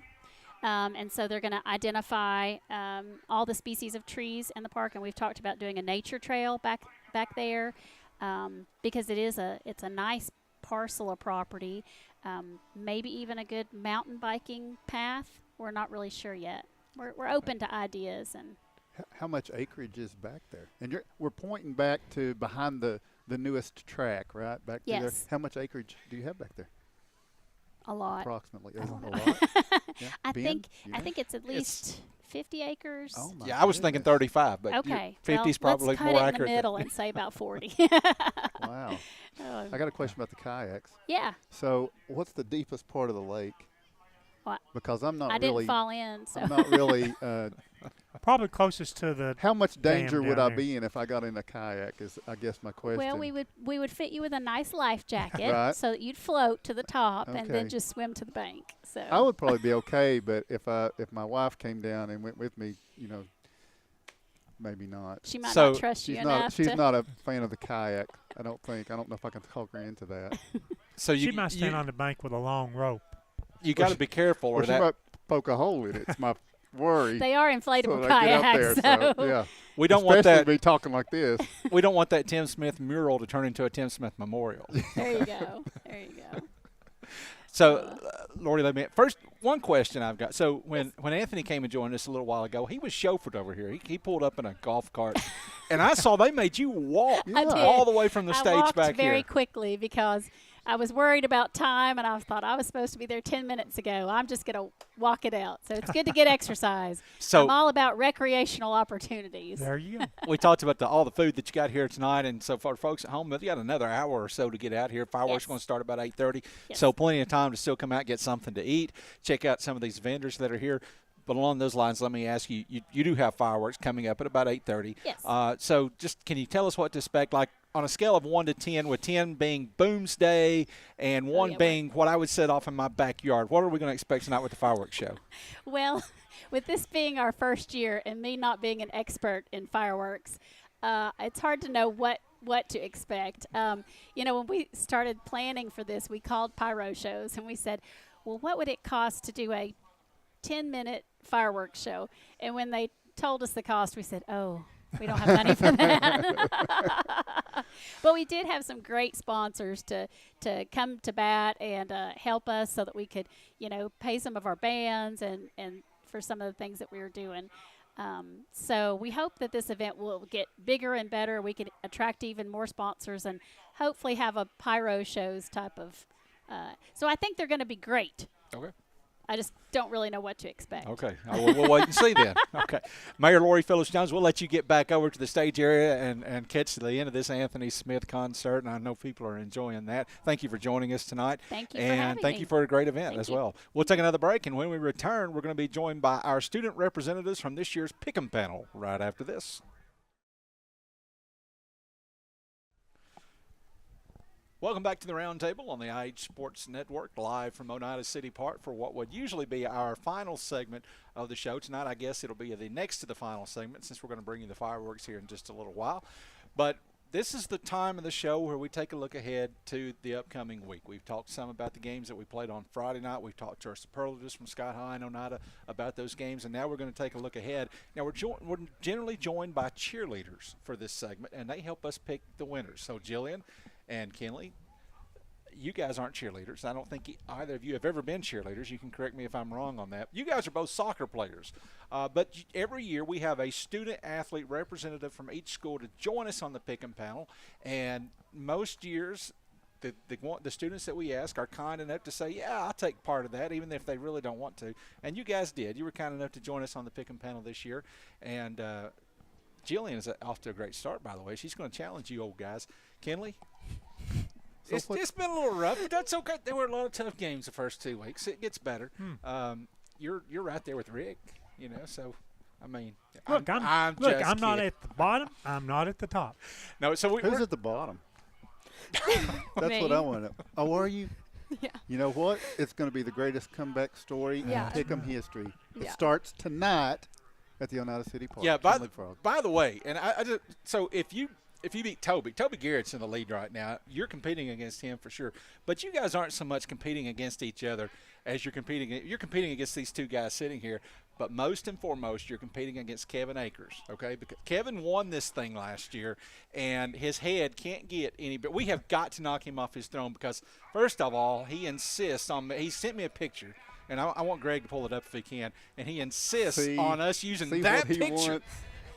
You know, I guess that's his title belt or whatever. Yeah. So you guys have got to – if you win, you got to wear that. Otherwise, we got to look at that for another year. No, we don't have to. I can turn away. Please. Do something about that. So the pressure is on. Okay, seriously, though, let's talk about soccer before we get into the picks, because give you guys an opportunity to talk about something that you know. Oh, did I just imply they don't know high school football? Sorry, I didn't mean it. I didn't mean it that way. Probably equally implied that Rick and I don't know soccer, so. Which is true. Which is true. And so part of the time I worry about football, you know. All right, Jillian, first hat trick of the season, not the first one of your career, because you had multiple hat tricks, I think, last year. How many did you have last year? Do you remember? I have no idea. Okay, but you got your first one of the season Friday night at Cumberland County. I know that game didn't go the way that you guys wanted it to go. You came up short in that game, but you really had a breakout game from a scoring perspective. I think you had 1 goal this season going into that game, but 3 goals on Friday night. So you guys tomorrow night play? I think it's Rockwood. I think you are right. You're right. So you guys play Rockwood tomorrow night, and that's a district game, first district game of the season. So where do things stand as you head into this Rockwood game? What are you guys doing right that you want to keep doing right, and what do you got to improve on? I think collectively as a team we're very good at working together. There's been no drama, no issues. We just have a really young defense and a really young goalie, and that's where we hurt as a team. And coming into your junior season, I feel like now you've played going all the way back to when you were a freshman. You've been on the field, but coming into your junior season a year ago, that's when you really exploded from an offensive standpoint. I think you caught some people off guard. Did you catch yourself off guard? Did you know you were capable of that? Yeah. I don't know where it came from. I just woke up and decided to be good. Okay, well, it worked. It worked for sure. No work into it. Yeah, I just woke up. Just woke up. Just woke up. Okay, I'll do that today. By the way, hat trick, Rick. It's three goals. 3. One person scores 3 goals. What's 4? There's a name for it. Either of you know? No, Well, I don't one of know. you There needs is a to name score for it. 4 so we can find out. That's you, Jillian. You got to score them. I'll work on it. So, Jillian, you've got a younger sister who's coming up, and you guys are on the same field together for the first time, at least at the school level. And maybe you've played together in ASO, but she is a freshman for the Oneida soccer team this year. So what are you thinking? 3 years down the road, where you're at right now versus where you think she's going to be at. Her name is Addison, by the way. I don't know if I mentioned that. She'll take me over. You think so? Okay. I think so. Because she'll just wake up one morning and decide she wants to be like Big Sis. It'll right? hit her like sophomore year. Yeah. So she'll get an extra year. So you play, obviously, you are Oneida's, you probably wouldn't say this, and your coach might not even say it, but as a fan, I can say this, you're Oneida's biggest scoring threat. I mean, if you got to pick someone and say, where's the offense going to come from, and offense is more than just one person, but as far as finishing, and the goal scorer is probably going to come from you. You haven't always played that position. What is your preference? Do you like where you're at right now? I prefer it way more. Yeah. It's more fun. Just because you get a score? Not just because I get to score, but I don't know, there's less running because I used to play wing mid. There's less running to it. I feel like there's more of a purpose. Okay. So after high school, because you're a senior this year, are you looking at continuing on and continuing to play, or you think after this season's done you'll take a break from soccer? I just want to get through college. I don't want to take the extra time to play sports. Okay. Major plan? Like for college? Yeah. So, biology. Okay. All right. So, Kinley Frog, Jillian plays offense. You're just the opposite. You play on the other end of the field. You play in a defensive role, and this is your second year as a starter or your third? Second. Okay. And you've also played other positions. Do you prefer where you're at now at fullback, or would you rather be somewhere else on the field? I prefer where I am right now. Okay. So you guys tomorrow are going to Anderson County. Now, you've already started district play, but Anderson County is a district game. It's kind of a rivalry game. They don't like us very much. We don't like them very much. I mean, it's just how it is. So going into Anderson County, from a player's perspective as a student, does this game mean a little bit more because it's Anderson County, or do you just treat them like any other team? I think we should just treat them like any other team. Just do our best. You guys got off to a really good start this year. Now, you took it on the chin a little bit last week against remind me, who did you play last week? Oh, I'm blanking. Yeah, I blanked as well. They beat. I remember the score. It was 6-0. Yeah. Lenore City. Lenore City, yeah. Lenore City also beat you 6-0 last year. So that, just the same this year as last year. But coming out of that game and your takeaways from that game, I'll ask you the same question that I asked Jillian. What have you guys done so far that you like, that you need to keep doing, and what do you got to improve on as you get ready to compete for a district championship? I think our strong point right now is, and not just because like I'm on it, but I think our defense right now is really stepping up, and I think we just need to be able to beat Anderson County. We need to get stronger in the middle of the field and win balls in the middle of the field. Okay. So now Bella Sharp was on earlier. She's your keeper playing behind you, and she was telling me it was in a break, so I don't know if this is public. So if this is not public knowledge, there may be somebody from Anderson County watching, and this may be a secret. Are you guys getting ready to try a new formation or something different? Yes, we are. I don't know if I should tell it. Okay, well then we'll leave it at that. We'll leave it at that. Because the last thing we want is Eric Henry getting mad, because you know who's going to get mad at? You. Me. He always does. So well, you brought up the subject. He can't make you you are. run bleachers. Yeah, it's my fault. None of the rest of us could possibly be to blame for that. Tim and it's I don't impossible. know anything about the exactly sport, right. so. All right, guys, soccer question for these girls? Start with Kelly. You're a senior. What do you look most forward to? It's not sports related. What do you look most forward to going through your senior year? And same thing be for Jillian, but Kenny, we'll start with you. Graduation. I think you already said that, graduation. I mean, well, we know that they're focused and they're going to get the graduation, Tim. So do you watch soccer games on TV? What are the teams you watch? Or do you watch women's soccer? Do you watch Honestly, I really don't watch any sports. Okay. I don't watch a lot of TV anyways. But when I do watch it, I watch men's. This is going to sound really bad. I don't like Do you have I a don't favorite like team, women's. favorite player? No, I'll watch the World Cup. That's Okay. about it. Do you girls know your GPA? No. Okay. I was just curious. Is that a soccer term? Yeah, curious. Goals per assist. Goals per assist. Yeah. Yeah. Hey, one thing that we haven't mentioned, and we should probably mention, you guys, you go to Oneida, Jillian, and Kinley goes to Scott High, but you have one thing in common, and that is that you both live at Smith Creek, and you both live a long doggone way away from your school. My goodness. How long does it take for you to get to school in the Like morning? 30 minutes. Is that all? Well, I drive slow though. I could get there faster. No, I thought it was going to be longer. Yeah. Kinley, how long does it take to get to Scott High? 20 minutes. Okay. How long does it take you to get to Walmart? Well, like 30 minutes. How long did you sit in the backup that Ben complained about all week down there by DJ's? I didn't have to deal with it. Oh, okay. No, I never had to deal with it. I was at Smith Creek when that was happening, so I didn't have to deal with it. Yeah, Okay. No complaints from me, by the way. Ben needs to back off of all that. That's all I'm going to say. Wow. All right. So is Smith Creek really the armpit of the world? No, it's nice down there. I'm You just got to get down there. It does have Smith in the name. That's wonder why that probably is. named Yeah. after some of your kinfolk, Tim. It probably is. Yeah. So I'm just kidding, by the way. I love Smith Creek. It's beautiful. If I could buy a house that was out somewhere, it would be at Smith Creek or Stanley Creek or Jellicoe Creek, which is all the same creeks or different creeks all coming out of the same mountains. That it takes forever to get to town, but that's what makes it a good place to live, right? You don't have to deal with a lot of neighbors, and it's just kind of out there in the boonies.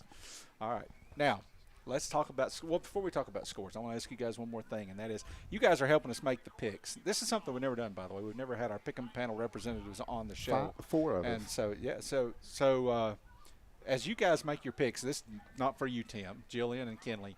How do you make your picks each week? I'm going to guess now, especially you, Jillian, because you've already told us you don't watch sports. So I'm going to guess you don't follow high school football that closely, right? Kinley? I have a really good tactic, though.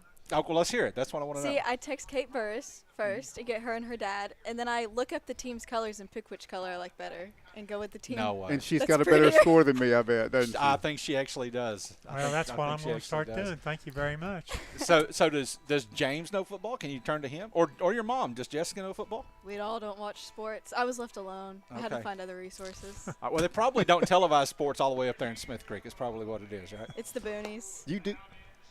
What's your method? I text my dad, and it's not doing me good so far. He's not. Do you know who's leading the picking panel, Kinley? Toby. Maybe you need to text him. He won't instead. help me. You know what? Toby's pretty competitive. I can see that. I can tell you all what Kevin Akers' method is. He won it last year. He kisses that show belt the before picture. he makes his Prove pick. to us he won. See, you know, Come and on, I'm Tim. going to show you. I'm going to show you why we're looking at that picture because. Okay, you can take it down now, Greg. Do everybody at home a favor. Okay, so he would say it's Oneida and Eagleton. This finger's Oneida, this finger's Eagleton, and he smacks it on the bench and sees which one stings the hardest, and that's what he picks. That's a Barney Fife method, right? Listen, I don't doubt that. So I was going to, because Travis Frog, that's your father, and obviously he knows football as well as anybody. He's a big sports nut, and he watches every game. So he really can't help you any more than he does? Well, Come on, Travis. You saw my record. He's obviously not doing too good. He's going to step it up. Yeah, he is. All right, Hey, let's invite him next year. Maybe I can stay ahead of him.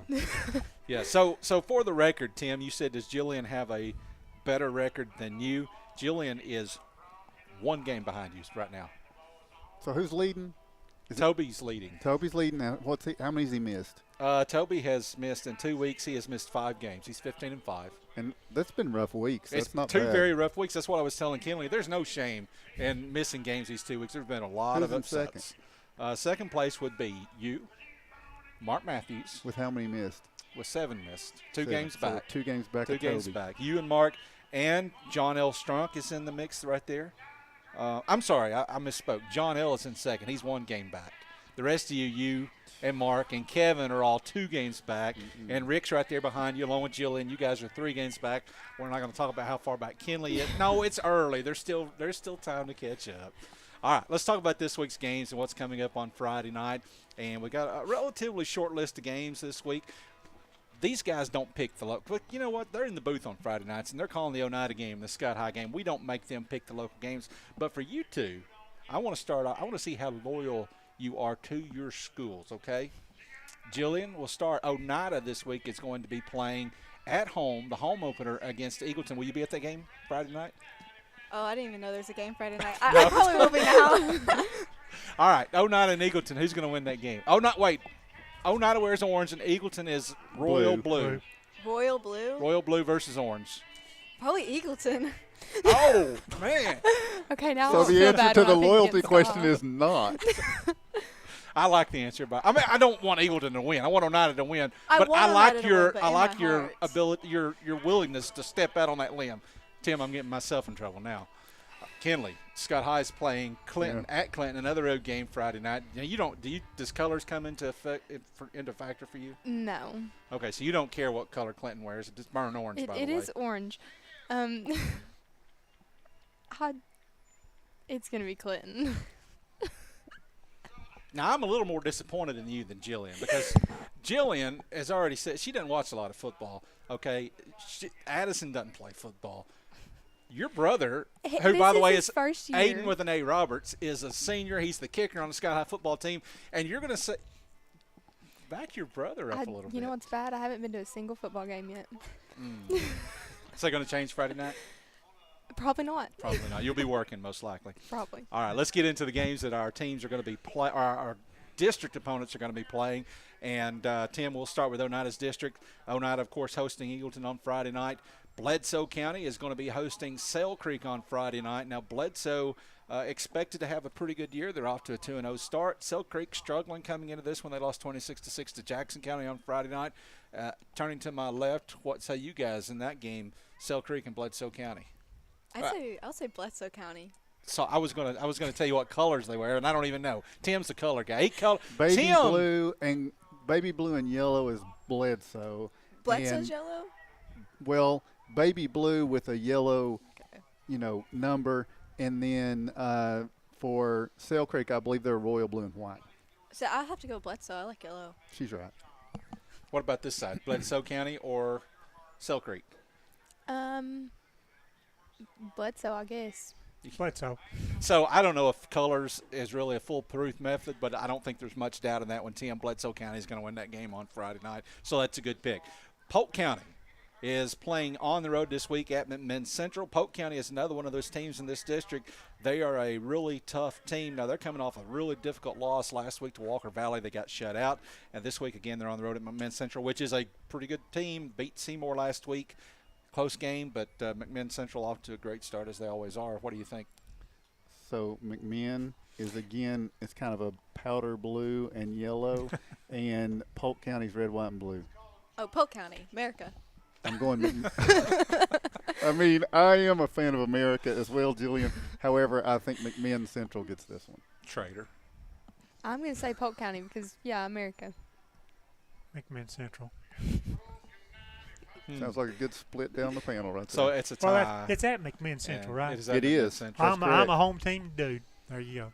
Well, guys, not to vote anti-America or anything, but, it's going to be McMinn Central, I think, Friday night. Last game in Oneida's region this week is going to be Tellico Plains, another big win for the Bears.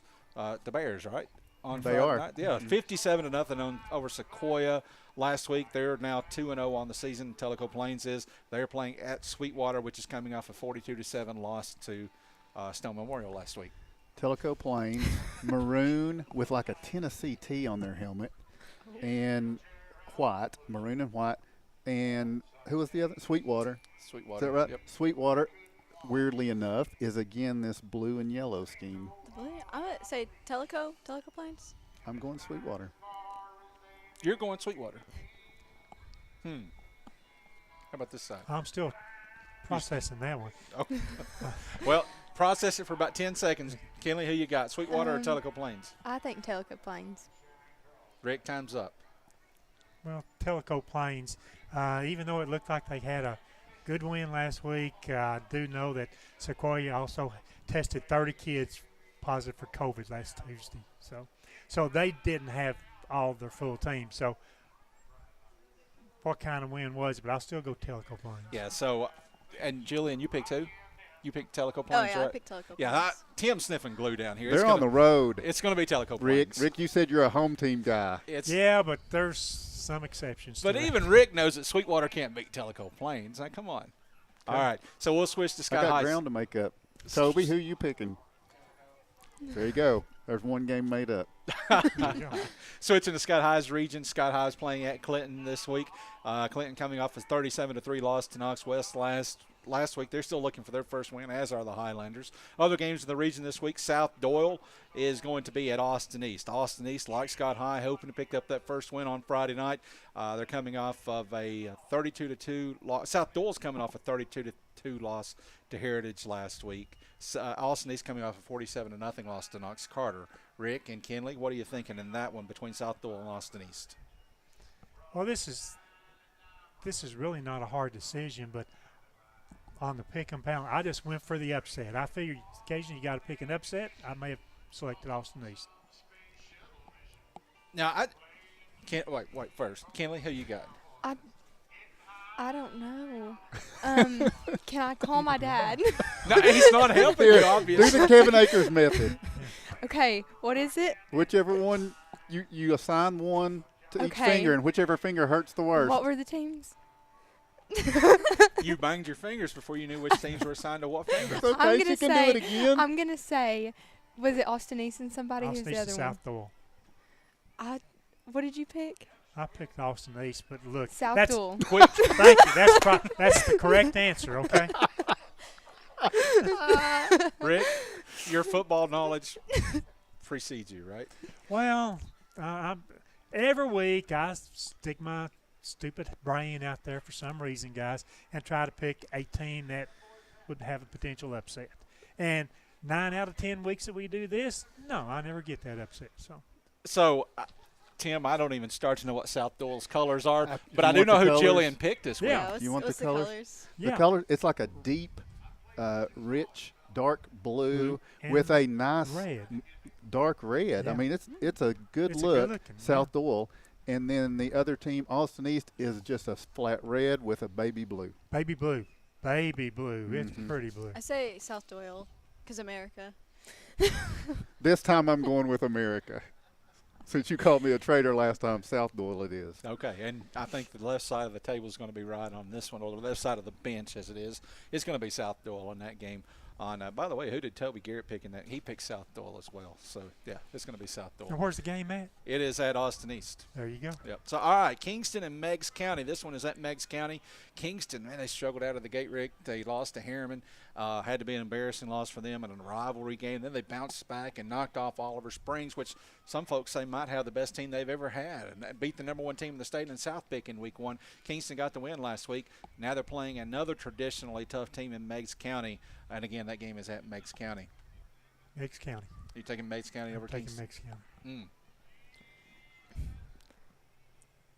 Meigs County, I guess. Travis, you're going to have to text her. Vote on your own, Kenley. Don't listen to me. I don't know, though. How about it? So I got this one. I picked Meigs County, I think. I can't remember what I You did pick Meigs County. Okay, that's what I'm going with then. Unanimous. All right. Kenley, you're right. It's going to be Meigs County.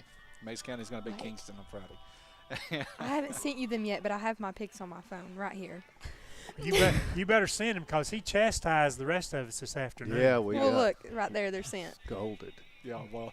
All right, last game, Union County is at Cosby. And I just got a text, by the way, with Kenley's picks. And so, for the record, she's not sitting here and cheating by getting your all's picks and then going to send them to me later. I did just get them. Union County is playing at Cosby. Union County, another team looking for their first win on the season. Cosby's a team that is also looking for their first win, coming off a 19-7 loss to Cherokee. Rick, what are you thinking on that one? I'm going to go with Union County, and don't ask me why. Maybe I hope they get an upset. I think they can. Union County. Union County. So, Jillian, this one's going to be tough, okay? Because you're You did pick Union patriotic. County. Okay. And you've got the Union Patriots County. and the Eagles.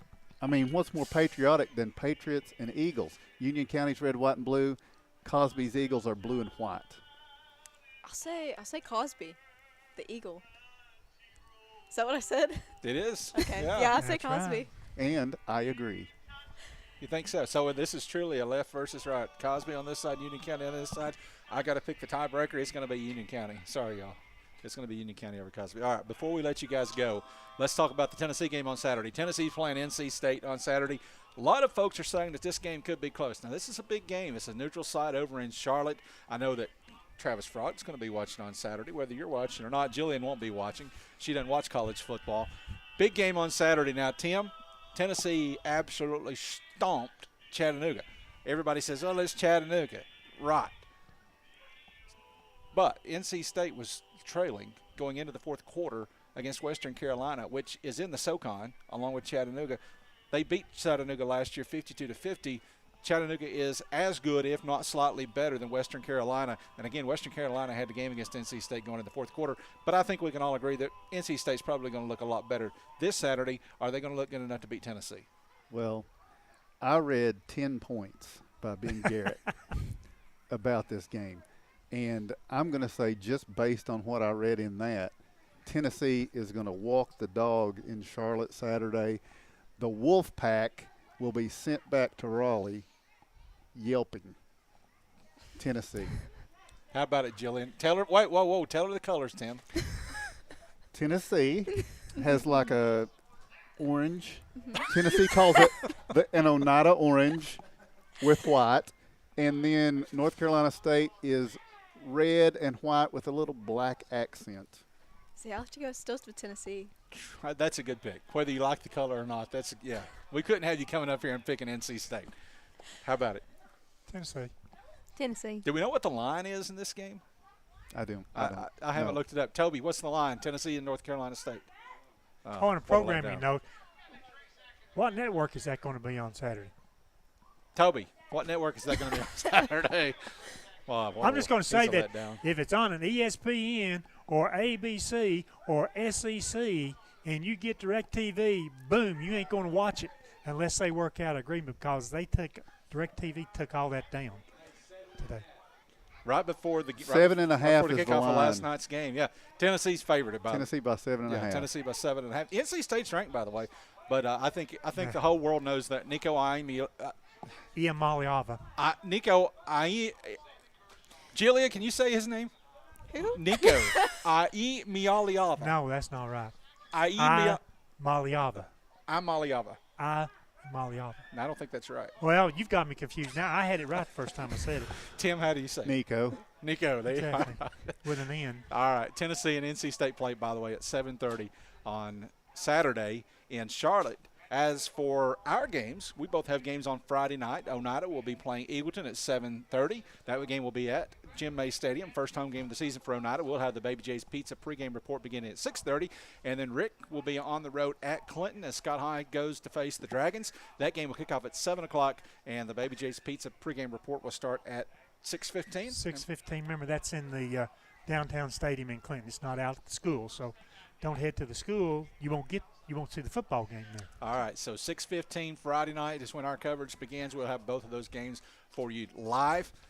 Oneida Soccer playing Rockwood tomorrow. Is that game at home or is that on the road? Away. It's on the road because you guys don't have any home games till the very end of the season. What's that like, by the way? Is that tough? Well, we don't have a field anyways, so I'd rather play at the other team's field than play at Bear Creek. Really? But it's going to look good. Jane Terry Hoffman Field is going to look good. It'll when you look guys, nice. Yeah, when it's going to be done. good. All right, and Kinley Scott High playing at Anderson County tomorrow. All right, so good luck to both of you guys tomorrow, and good luck with these picks the rest of the season. Remember, we don't want to see that Kevin Akers picture anymore. We're going to take a break. When we come back, we're going to have fireworks soon, just as soon as Anthony Smith is finished on the stage here at Oneida City Park.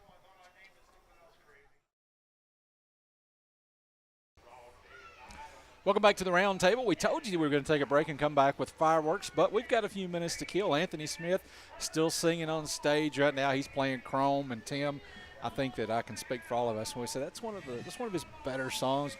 Trace Adkins recorded that song. Not that he has a bad song, right?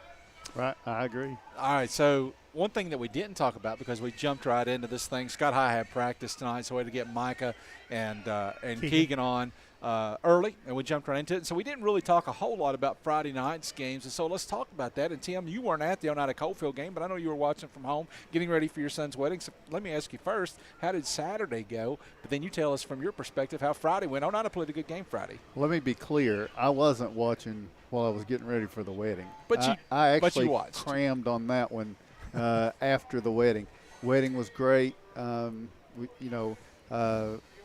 Reed and Velva Phillips are Daniel's mother and father-in-law. They had everything planned and everything put together. They did a great job, and we tried to help as best we could, and it was just wonderful. And Daniel and Kyla, his new wife, are honeymooning right now, so everything went great with the wedding, and we were very pleased with that. And once we got done with the cleanup, I don't think I've been more tired in a long time, both mentally and physically, really. But I did get a chance to take in the game film of Oneida, and I thought it was impressive. I thought the Indians came ready to play, and I think Coalfield came remembering that they beat Oneida 33-0 a year ago, and that they just did what they did to Wartburg in week 1, and I think they took for granted what was going to happen there. That's what it looked like to me.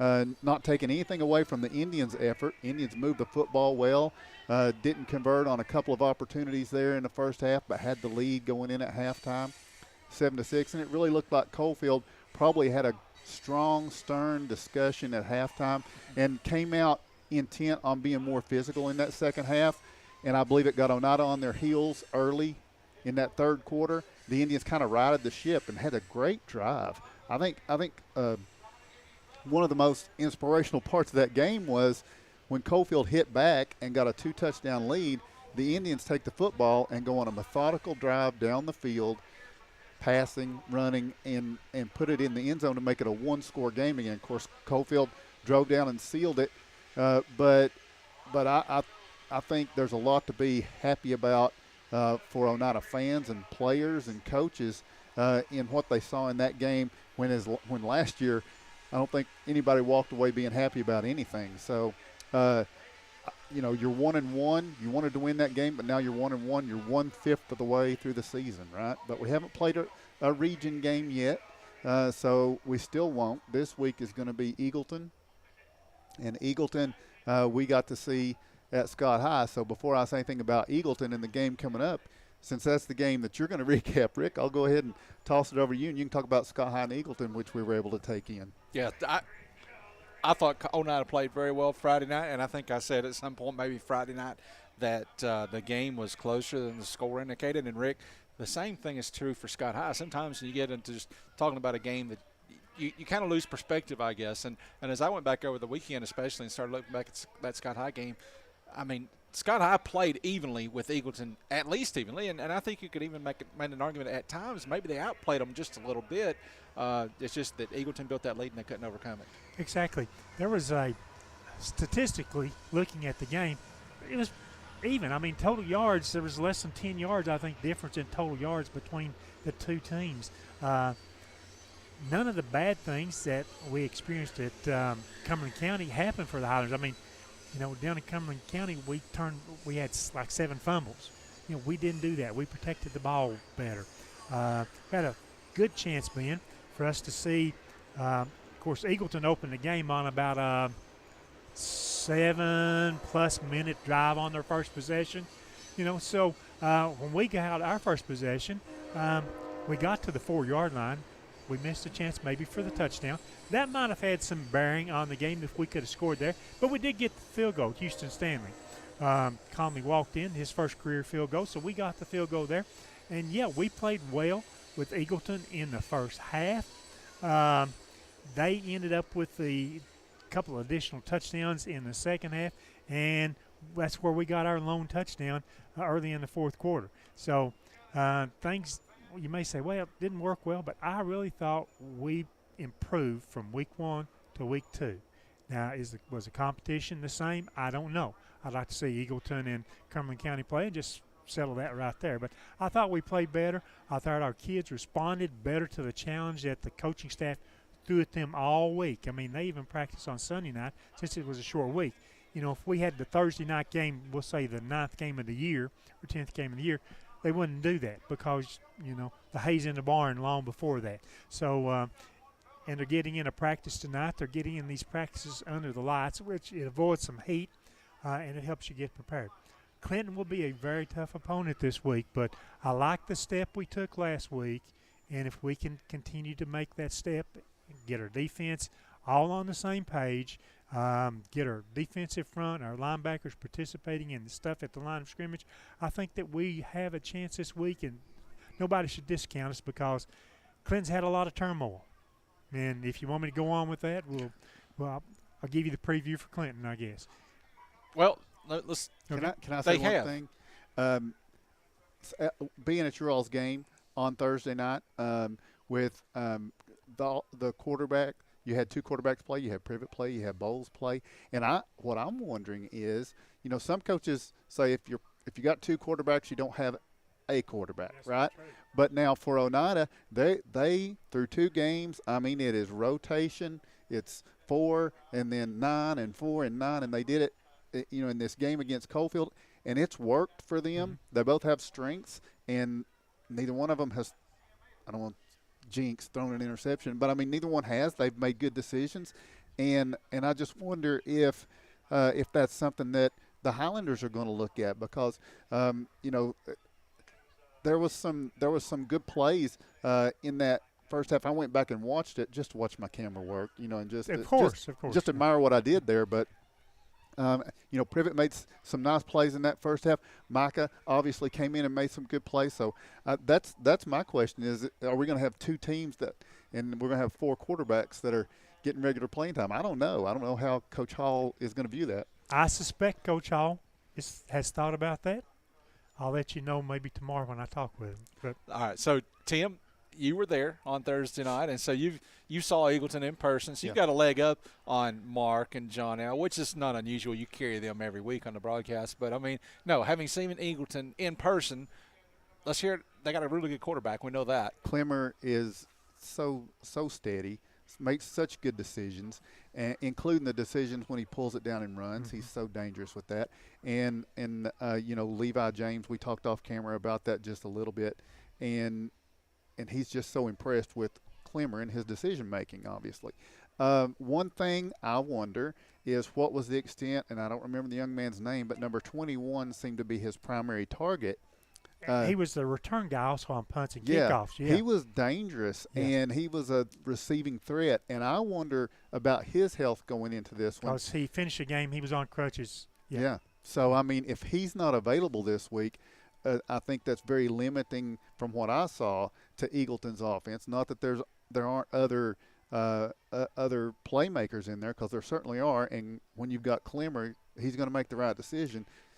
But I think – it's a home game. A year ago, it was a 13-10 game down there.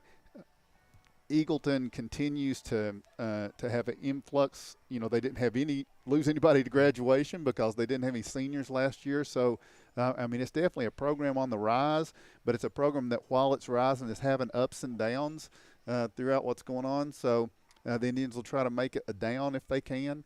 I think from what I've seen the first 2 weeks of the Indians, I think you used the phrase poor mouth earlier. I get that from Coach May, Coach Jimmy May even. But it's kind of my default position. But I feel like after watching the Indians the first 2 weeks, I've been pleasantly surprised, and they're giving me more than I really thought we were going to get, and I mean that as a compliment. So I think this is going to be a very interesting game Friday night. Both teams have good kickers, Lynch for Oneida and Steinbach for Eagleton. The difference is Steinbach, how many times against the Highlanders did he drive the ball into the end zone where we were starting on our 20? So field position is very important, and if it's another tight game between those two teams this season like last season, a starting field position sort of gets you in the hole early. Can I just say that having seen both teams, if the Oneida team that showed up at Coalfield on Friday night shows up this Friday night at Jim May Stadium, I would be shocked if Oneida doesn't win that game by multiple scores. Right. Now, I can say that. Maybe you can't say that. Well, you just never know. But it's continued. You got to bring the same effort. But all right, so Rick, and you said you think Scott High's got an opportunity to go to Clinton Friday night and maybe surprise some folks. You touched on the turmoil that Clinton has had. That is a program that's gone through a lot of adversity. It's gone through a lot of adversity. First of all, they lose a quarterback that just was disastrous for us last year, as he was for a lot of other teams that they played against. They lost their head coach. So they brought back a guy who had retired. He had been their offensive coordinator, and he had actually retired. So they brought him back, and he's sort of, I think, considered as interim basis for 1 year. So they've been fighting that. I think that they've been trying to get some players out for the team. And we say, you think about teams that we have seen over the years. Austin East comes to mind. Fulton comes to mind. Certainly Clinton comes to mind. They've got a bunch of athletes. And it's how well the athletes work together as a team to make a football program successful. Now, Clinton did some of that last year, but they also lost a receiver to graduation. So they're rebuilding. They're trying to find the pieces, and just like we are. And for us to be successful playing on their synthetic turf, we have to come out and play probably the best that we've played. Even though I thought we played well defensively last week, we've got to play extremely well this week and consistent offense. We've got to finish drives with scores. Coach Hall and I talked about it last week pregame. He knows it. I think the whole world sort of knows. Offensively, the Highlander team for the last 5 or 6 years sort of been in a funk. We can't score a whole lot of points, and so that's one of the things that I think we have to do is our offense has to get a good start. Our offense has to be able to maintain possession and hopefully finish with touchdowns. Yeah, so I felt like you talked about the improvement from week 1 to week 2. Seemed like in Cumberland County, Scott High, almost couldn't get out of their own way offensively. There were so many mistakes, the penalties that set them back, the turnovers. But last week, it was there in flashes. It just, the consistency maybe wasn't there like they want to see, but you could see the potential at times in spurts. Now it's just a matter of bringing it together.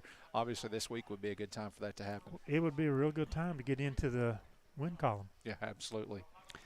So I'm just going to say I think Anthony's just called that he's on his last song and actually bragged about having a radio interview just now. So multimedia That's because streaming. He was interviewed by Tim Smith. Here's what I've got to do is I've got to issue thanks. Last week, apparently, I say it like I don't remember it. I said, I don't have one of those First National Bank sweatshirts. So what happens?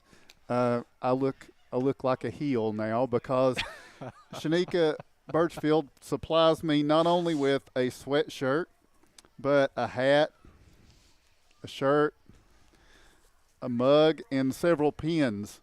And I don't do a lot of work, but when I do, I will use these pens. So I just want to thank Shanika and First National Bank. And now I'm going to think about my life choices. I need to do more complaining like that about places I don't have stuff from, which is everybody else. No, I'm just kidding. So I think thank you. The main point is thank you to First National Bank. That was bribery because 41, she wants to be considered for. No, I'm just. Tim doesn't pick player of the game because I said that, and now that's going to look bad if he winds up being player of the game. Because by the way, you could have made a case for him being player of the game last week. He's having a fine I would have made that case last week. What's the level of difficulty of coming down with that punt among that crowd and scoring? I mean, who picked that? Go ahead and put him on the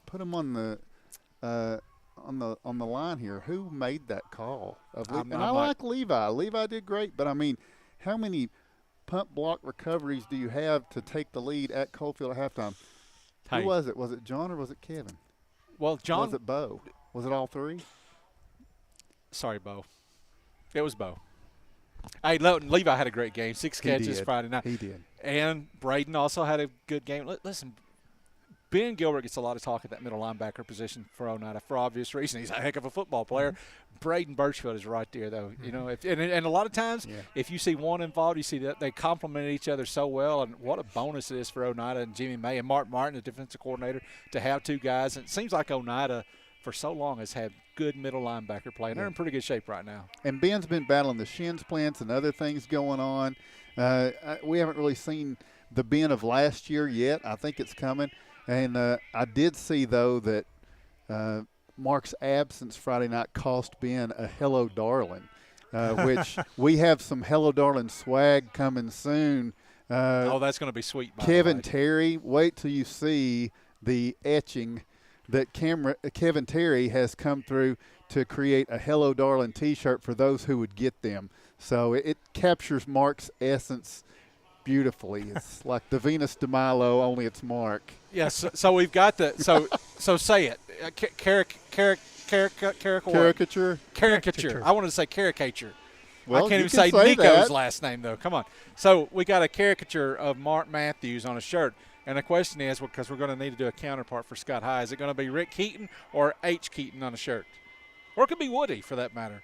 Which one of you guys is going to put your mug on a It'll shirt? be somebody. It won't be me. So it's going to be H. But now that you mentioned it, there is something I want to say. Woody's been doing this a long time for us.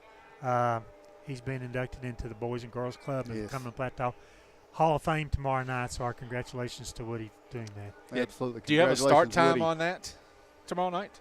No. Do you don't know the start time? Probably around 6-ish.